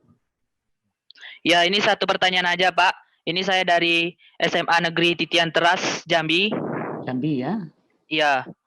Nah, ini kan kita tidak tahu Pak, misalnya ketika mengerjakan soal, UTBK siswa itu sedang mengerjakan soal, tiba-tiba mati lampu Pak. Ya, force majeure ya. Oke, ya. Apakah bisa ditunda untuk hari selanjutnya dilakukan pengerjaan ulang lagi atau bagaimana mekanismenya? Terima kasih Pak. Iya, terima kasih. Monggo Prof Budi, silakan Ya, poin-poin yang sudah masuk. Terima kasih. Pertama Bu Norma Atuban. Jadi begini, sekali lagi termasuk teman-teman tadi yang menanyakan KIP kuliah itu sekalian saya jawab.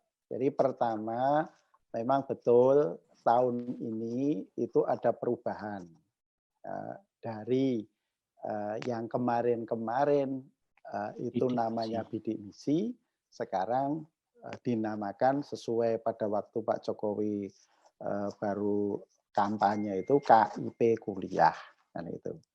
Ya, sebetulnya itu ya ganti nama saja, karena termasuk adik-adik yang sudah kuliah punya kemarin bidik misi itu ya yang ongoing tetap akan dilanjutkan dengan KIP kuliah. Nah ini termasuk kalau pertanyaannya itu adalah ke teknis masalah KIPK, itu mohon maaf bukan wewenang LTMPT. Nah, itu sudah ranah yang lain. termasuk protes pertanyaannya mengapa mendaftar KIP kuliah kok ditanya NIK nggak bisa, kemudian tidak bisa masuk dan sebagainya. Silahkan itu diurus ke lembaga atau pusat yang menangani KIP kuliah. Jadi daripada kita salah untuk itu, kami terus terang hanya membaca data secara host to host ke lembaga yang ngurusi KIP kuliah itu. Ya. Termasuk pertanyaannya dulu sekolah dilibatkan, sekarang tidak dan sebagainya. Itu silahkan tanyakan ke sana. Ya. Itu jadi saya kira KIP kuliah sekali lagi itu ranahnya sana. Termasuk pertanyaannya kalau Kementerian Agama itu KIP kuliahnya tersendiri enggak ya dan sebagainya. Silahkan tanya ke sana. Saya enggak tahu. Ya. Kalau dulu kan bidik misi itu Kementerian Agama punya sendiri ngeluarkan khusus untuk yang PTKIN itu, kemudian yang Kemdikbud, Kemenristek-Dikti waktu itu juga tersendiri. Oke. Kemudian yang berikutnya Pak Wandi, itu begini. Saya kira begini Pak Wandi dan Bapak Ibu semua, tolong sekali lagi bisa dipahami ya, sistem scoring kita. Ya. Dan sekali lagi, kalau ada peserta yang tidak puas, itu secara undang-undang ITE diizinkan untuk protes dan akan kita jawab. Ya. Jadi pertanyaannya gini tadi, katanya ngambil program studi yang sama, nilainya berbeda, kok yang lebih rendah itu diterima, yang lebih tinggi tidak diterima. Nilai itu kan nilai total, kan gitu. Kan tidak tahu bahwa TPS itu tahun kemarin ada 4 subtes, kan gitu. Kemudian yang IPA, TKA, Saintek ada 4 subtes, kan gitu. Kemudian yang TKA, Sosum ada 5 subtes. Nah, pertanyaannya, apakah semua nilai dari 9 ini itu semua sama? Kan gitu. Karena masing-masing membawa bobot yang beda-beda. Nah, itu yang perlu dipahami. Jadi artinya kalau hanya menilai, lihat nilai total dan sebagainya itu tanda petik nggak ada artinya. Nah, jadi itu Pak Wandi. Jadi apa namanya? Sekali lagi kami akan melayani kalau ada protes-protes ya untuk menanyakan, akan kita layani tapi secara individu. Tidak boleh secara institusional dan sebagainya, dan akan kita jawab kepada individu yang menanyakan itu. Itu di Undang-Undang ITE itu memang diizinkan untuk itu. Silahkan. Ya. Kemudian Bu Wulan dari SMA 4 begini, lintas jurusan. Tadi sudah saya ulang-ulang. Ya. Pada kondisi tidak normal, ujian UTBK materinya hanya TPS saja. TPS terdiri dari 4 subtes.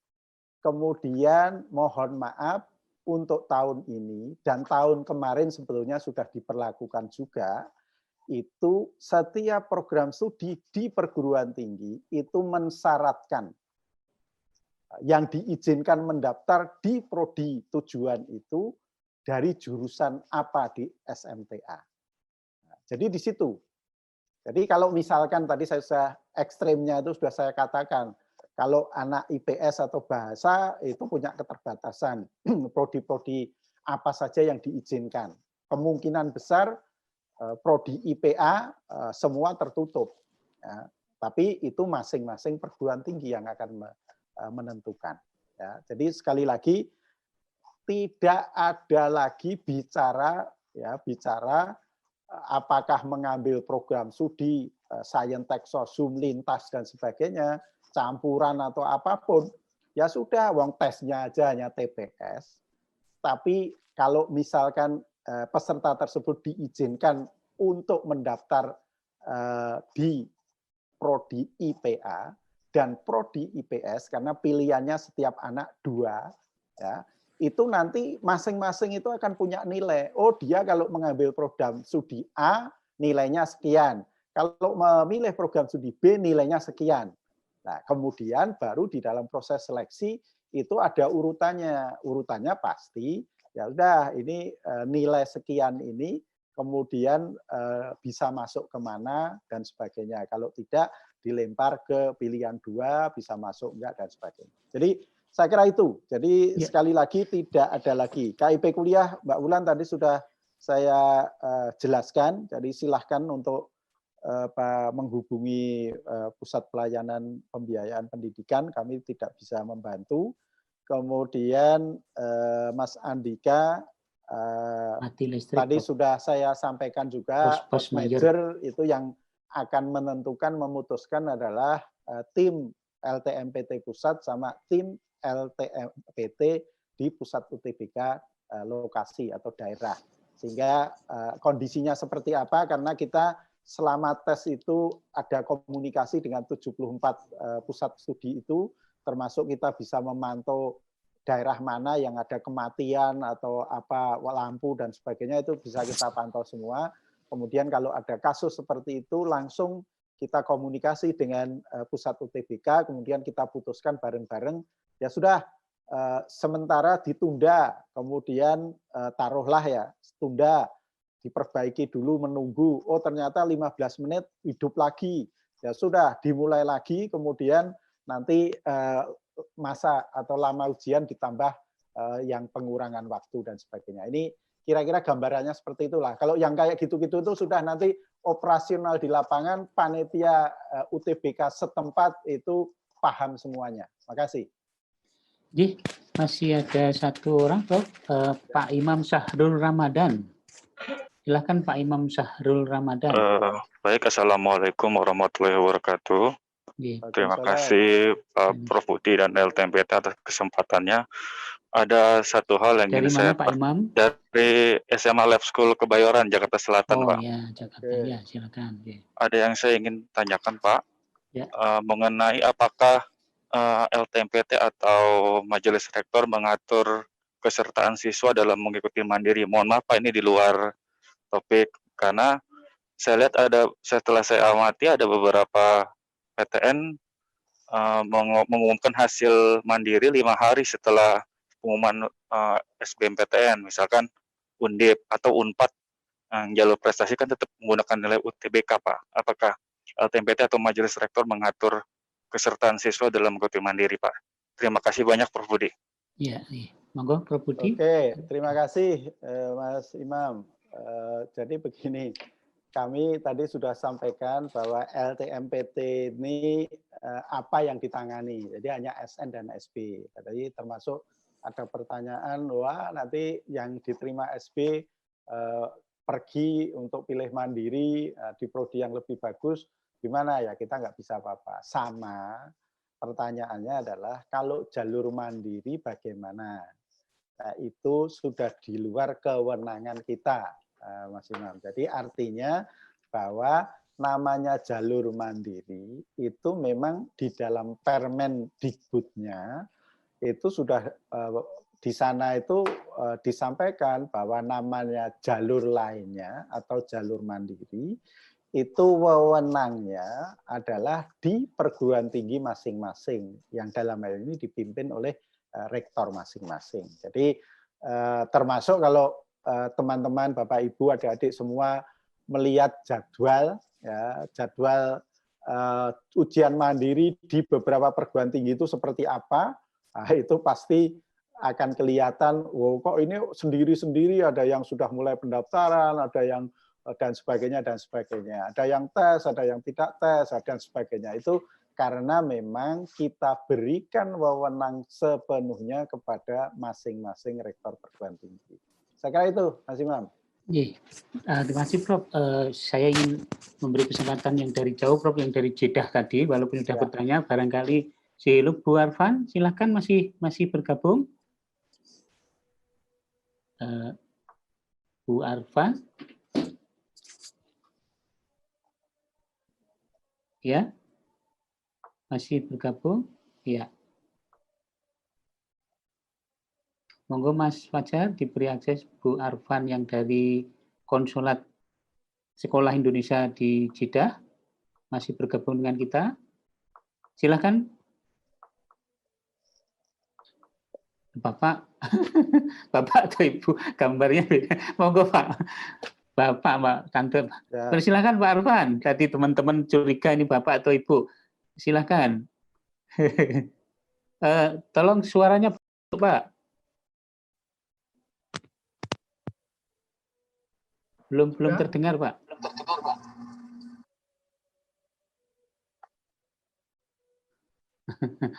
Ada serinya jadi Ibu. Mohon maaf Pak Arfan. Iya, ya enggak Silakan apa-apa. Pak. Halo, Sehat Pak? sudah Sehat terdengar Pak di Jeddah Pak? Sudah, silakan. Alhamdulillah sehat. Di sini masih lockdown Pak. Iya, silakan. Iya. Ya, menindaklanjuti yang tadi, memang kita ada kendala untuk pendaftaran UTBK karena kita di sini lockdown 24 jam, terutama di Provinsi Mekah. Ada 2 sekolah. Ini alhamdulillah saya melayani 2 sekolah, Sekolah Indonesia Jeddah dan Sekolah Indonesia Mekah, di mana siswa-siswa kami ini kesulitan, akses penerbangan nggak ada, tiket juga mahal, apalagi ini.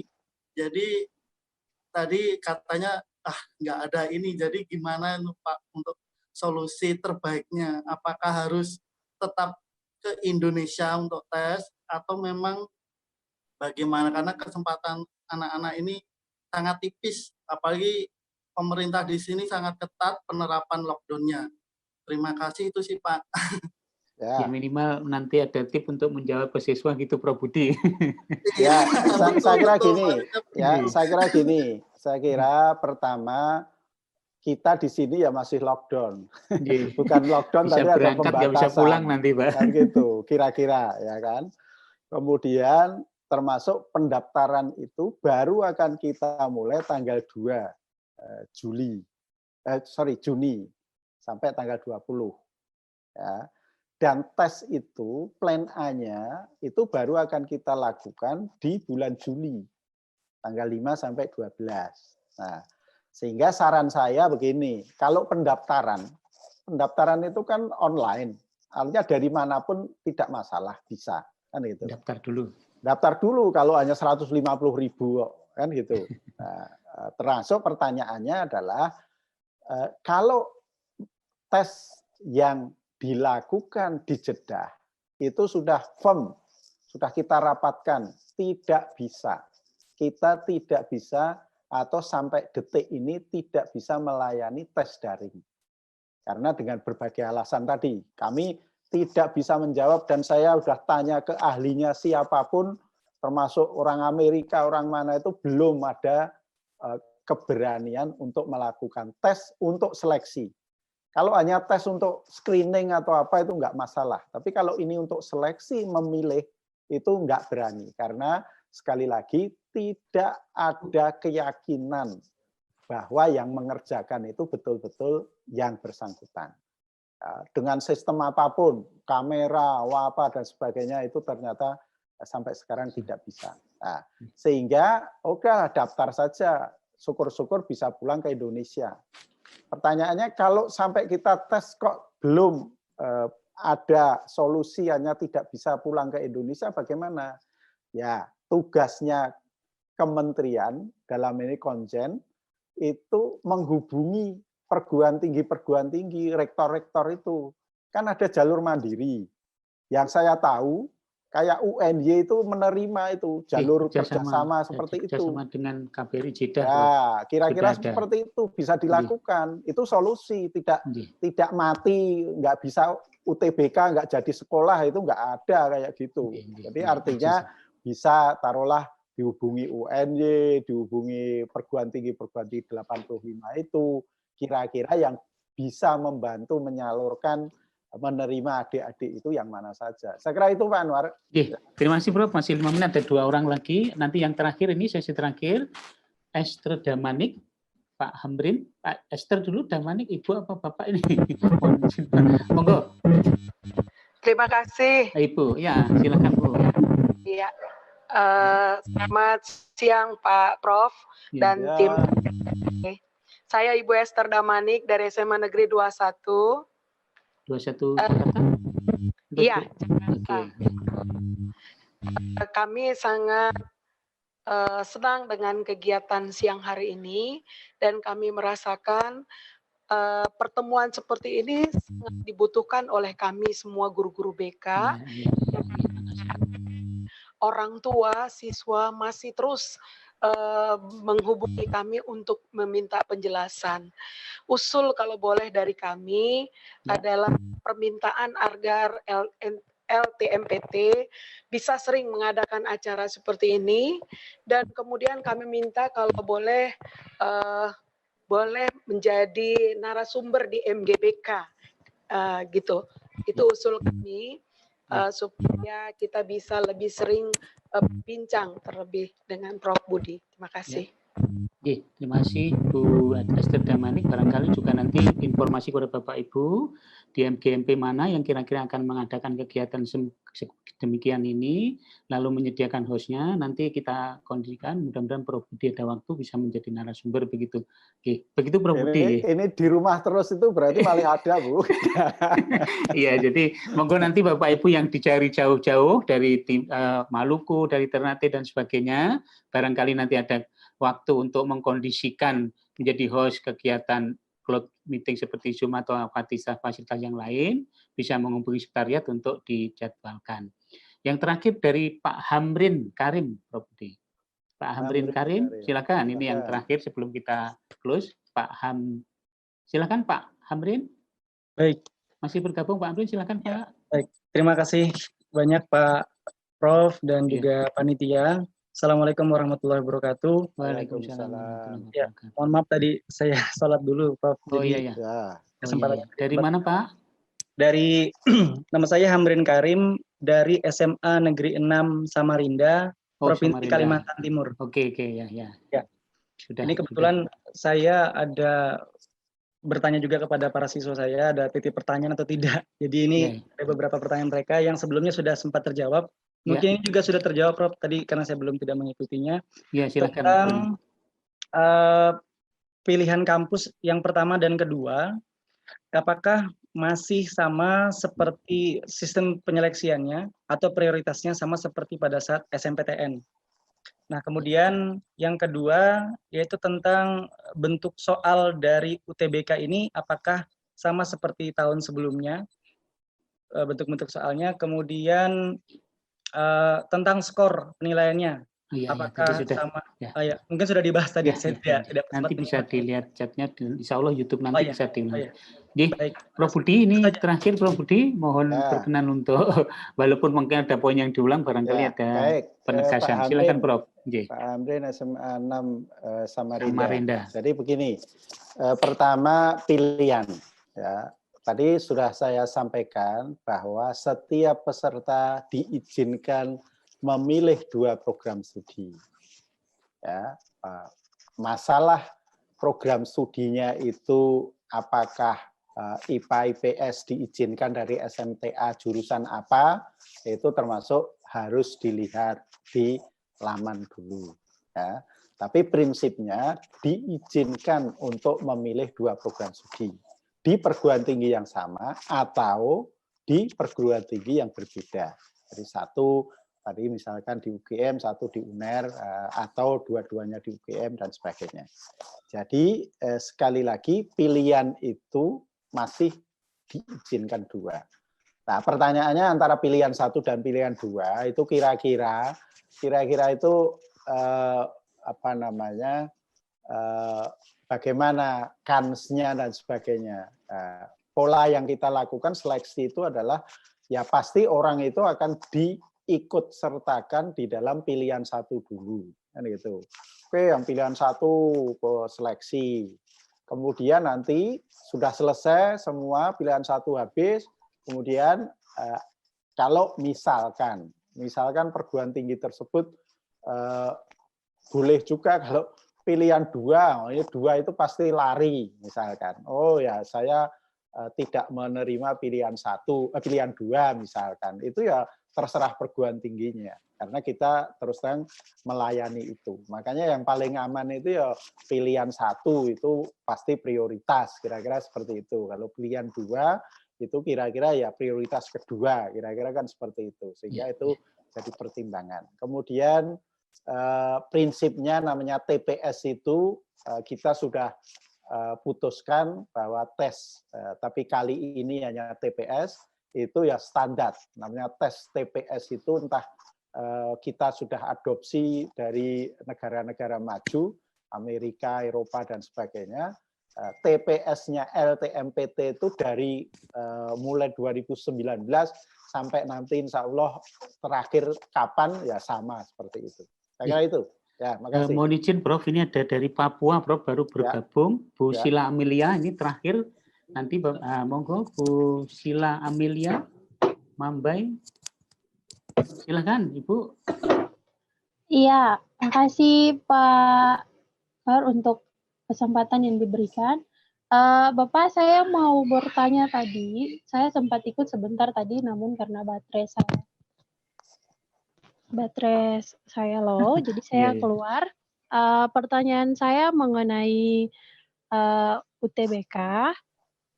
Kalau kami yang di Papua, misalkan kalau ada yang sudah lulus di luar, sudah mengikuti tes dan lulus di luar Papua, terus setelah mengikuti seleksi, setelah persyaratan selanjutnya bagaimana ketika dia lulus di luar Papua? Bagaimana caranya agar dia bisa pergi mengikuti atau melengkapi persyaratan di luar Papua? Nah, ya, begitu pertanyaan dari saya, Pak. Artinya siswa dari Papua Iya. ikut TBK kemudian memilih prodi di luar Papua gitu? Iya. Lalu yang ditanyakan apa, Bu? Pertanyaan saya kalau setelah lulus diterima, setelah diterima, perginya? Oh, perginya bagaimana? Iya. Jadi anak angkatnya Pak Anwar. Karena sikon yang terjadi seperti sekarang ini kan tidak mungkin keluar Papua. Oke, nanti masing-masing PTN. Jadi gini, terima kasih Bu Mbak Amalia. Jadi prinsipnya begini. Prinsipnya adalah namanya LTMPT yang di dalamnya melaksanakan SNSB itu untuk NKRI, untuk seluruh negara Indonesia. Artinya memang diizinkan, misalkan tes di Papua, anak Aceh, tes di Aceh, itu boleh memilih di perguruan tinggi yang tergabung, ya 85 tadi. Boleh di UI, ITB, UGM, UNER, dan sebagainya. Itu boleh. Nah, dan perlakuannya sama. Tidak ada pembedaan ini Papua, non-Papua, atau apa, dan sebagainya. Kan itu. Termasuk yang perlu saya sampaikan di sini, kemarin kan jalur SNMPTN sudah selesai. Sudah perguruan tinggi masing-masing sudah melakukan registrasi. Ya kan? Dan itu ya ada yang dari Papua diterima di ITB, di UI, dan sudah daftar ulang juga. Jadi nggak masalah. Cuma yang belum itu adalah perkuliahan kan memang belum dimulai. Itu. Jadi taruhlah nanti mungkin mulai baru akhir Agustus atau September. Nah itu nanti baru ke sini. Nah sekarang pertanyaannya bagaimana Papua, adik-adik Papua itu kan macam-macam. Ada yang orang tuanya sangat mampu, jadi ya sudah tanpa beasiswa jalan. Tapi ada yang perlu beasiswa.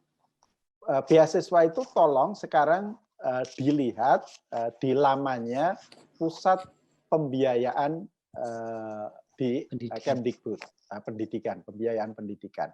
Di sana itu termasuk kalau anak Papua, nah misalkan akan mendapatkan beasiswa itu bagaimana bisa pakai jalur apa, apakah KIP kuliah atau adik atau apa, itu saya kira termasuk nanti pertanyaannya kalau sudah oke, pandemi sudah selesai, kemudian ke Jawanya atau kemananya itu bagaimana, termasuk pembiayaannya bagaimana, itu kalau beasiswa saya kira juga harus dicari informasi yang benar. Tapi pertanyaan berikutnya itu kan, Pak, nanti kalau diterima taruhlah di Jawa, tapi ternyata sampai kuliah belum ada apa namanya perbaikan, Kondusif. masih ada pandemi, bagaimana? Ya dah itu nanti dipikir nantilah, karena Setelah diterima. ya semua perguruan tinggi sekarang pun nggak ada pembelajaran di kampus-kampus itu, semua kan pembelajaran dari rumah. Jadi artinya dari Papua pun sebetulnya bisa mengikuti kayak Mbak Amalia ini tadi. Saya kira itu Pak Anwar. Mohon izin Prof, ini ada satu dari Kutai Prof, satu orang diberi kesempatan ya Prof. Ibu. Ya, oke. Ya, satu lagi, nanti setelah itu close. Bu Nurlia Santi, jauh-jauh dari Kutai, walaupun dekat di layar ini. Monggo silahkan Bu Nurlia, ini kesempatan terakhir. Assalamualaikum. Monggo Ibu. Waalaikumsalam. Assalamualaikum, selamat siang, Prof. Dari sekolah mana Bu Nurlia? Panduan Kutai Kartanegara. Ya, ya. Nah, dengan Bu Santi di sini. Ini ada anak-anak yang titip pertanyaan ini Prof, bagaimana ada beberapa akun siswa yang lupa password LTMPT-nya itu apakah bisa dipulihkan? Ya, terus. Kemudian usulan juga supaya sistem untuk mendapatkan KIP kuliah itu sama seperti bidik misi. Jadi sekolah itu diberi kewenangan untuk memberikan data siswa sehingga tidak missing komunikasi antara dinas sosial dan sebagainya, tidak perlu itu. Mungkin datanya cukup dari sekolah saja, sama seperti bidik misi yang tahun-tahun lalu. Alhamdulillah yang tahun-tahun lalu tuh lancar semuanya dan banyak yang menerima beasiswa bidik misi pada akhirnya. Tapi ini banyak yang kesulitan untuk pendaftaran KIP kuliah karena itu tadi, misalnya NIK-nya tidak cocok, dianggap tidak valid dan sebagainya. Tapi kalau pada saat sistem bidik misi itu sangat lancar sekali. Ya, dan itu tadi yang pertama tadi yang mengenai itu tadi akun yang lupa password Ya, itu. berarti ya yang 1 juta tidak lupa, 1 orang lupa Bu ya. Enggak Budi. Ya, terima kasih. Jadi gini, kita mengembangkan sistem itu selalu tadi Pak Anwar tadi yang 1 juta enggak, mungkin 20-30 orang lupa, tapi kalau 20 orang ini suaranya kenceng banget gitu sampai presiden ya jadi masalah kan gitu. Sehingga sistem yang dikembangkan, kita mengembangkan itu ya termasuk nanti ada bantuan. Jadi artinya kalau ada lupa password atau apa itu nanti ada insya Allah kita ada menu bantuan sehingga di situ ditanyakan saja. Itu yang kaitannya dengan lupa ya. Kemudian yang kedua itu sekali lagi kalau KIP kuliah itu begini, kalau yang saya tahu kita ini kan sistem pendataan kita itu masih amburadul nggak karuan. Tapi kalau tidak dimulai dengan pemaksaan, nah itu sampai kapanpun ya akan amburadul terus, kan gitu. Sehingga yang kita lakukan itu, yang dilakukan oleh pemerintah itu, oke, namanya orang sejahtera, tidak sejahtera, kondisi ekonomi dan sebagainya itu semua mestinya terdata nantinya itu di kartu penduduk kan gitu. Jadi disitulah sebetulnya kalau sudah terintegrasi semua se-Indonesia ini 200 sekian juta orang itu semua datanya sudah bagus, semua jadi gampang. Tidak perlu kemana gunakan apa, kemana gunakan ya satu-satunya ya dengan KTP itu. Nah ini sekali lagi ya semua ada plus minusnya. Jadi artinya kemarin merasa lebih nyaman kalau melalui sekolah dan sebagainya. Tapi saya kira pemerintah dalam ini pusat yang menangani juga punya alasan. Jadi saya kira itu Pak Anwar ya. Terima kasih. Terima kasih Prof. Budi, Bapak Ibu sekalian. Sudah 2 jam kita berkomunikasi. Ada 2 hal yang perlu kami sampaikan. Yang pertama, jika ada kebijakan-kebijakan terkait dengan kegiatan UTBK dan SBMPTN, mohon berkenan untuk merujuk pada informasi yang dikeluarkan oleh LTMPT secara resmi. Sehingga nanti ketika ada hal-hal yang sifatnya kebijakan baru, monggo kami juga akan secepatnya informasikan. Kemudian yang kedua, insya Allah pada kesempatan yang akan datang, kita akan mencoba untuk berkomunikasi dengan calon mahasiswa dengan pola yang sama, sehingga beberapa hal yang ditemui kendala di lapangan insya Allah akan bisa terselesaikan. Sekali lagi, terima kasih Prof. Budi yang telah berkenan untuk menjelaskan secara detail panjang lebar. Mudah-mudahan dengan sarana ini, Bapak Ibu yang bertugas untuk menginformasi kepada siswa atau orang tua, ada kejelasan, dan juga ketika nanti ada hal yang perlu ditanyakan, bisa berkomunikasi melalui sekretariat. Saya pikir begitu, Prof. Budi. Ya, Barangkali oke. ada close statement, Prof. Budi. Baik, terima kasih Pak Anwar. Jadi yang terakhir, sekali lagi kami atas nama LTMPT mengucapkan terima kasih kepada Ibu, Bapak, Guru BK, dan teman-teman yang bergabung melalui live streaming ini. Dan sekali lagi informasi ini mohon untuk bisa disampaikan secara baik kepada masyarakat, dan tadi memenuhi harapan dari teman dari Jakarta tadi, sekali lagi bahwa kegiatan seperti ini itu akan kita lakukan, tadi Pak Anwar sudah sampaikan, baik itu permintaan maupun aktif dari LTMPT. Jadi saya kira itu, dan sekali lagi semoga mohon doanya Bapak Ibu semua, rencana plan A-nya bahwa kita bisa melaksanakan UTBK di tanggal 5 sampai 12 Juli itu bisa terlaksana dengan baik. Saya kira itu Pak Anwar, terima kasih.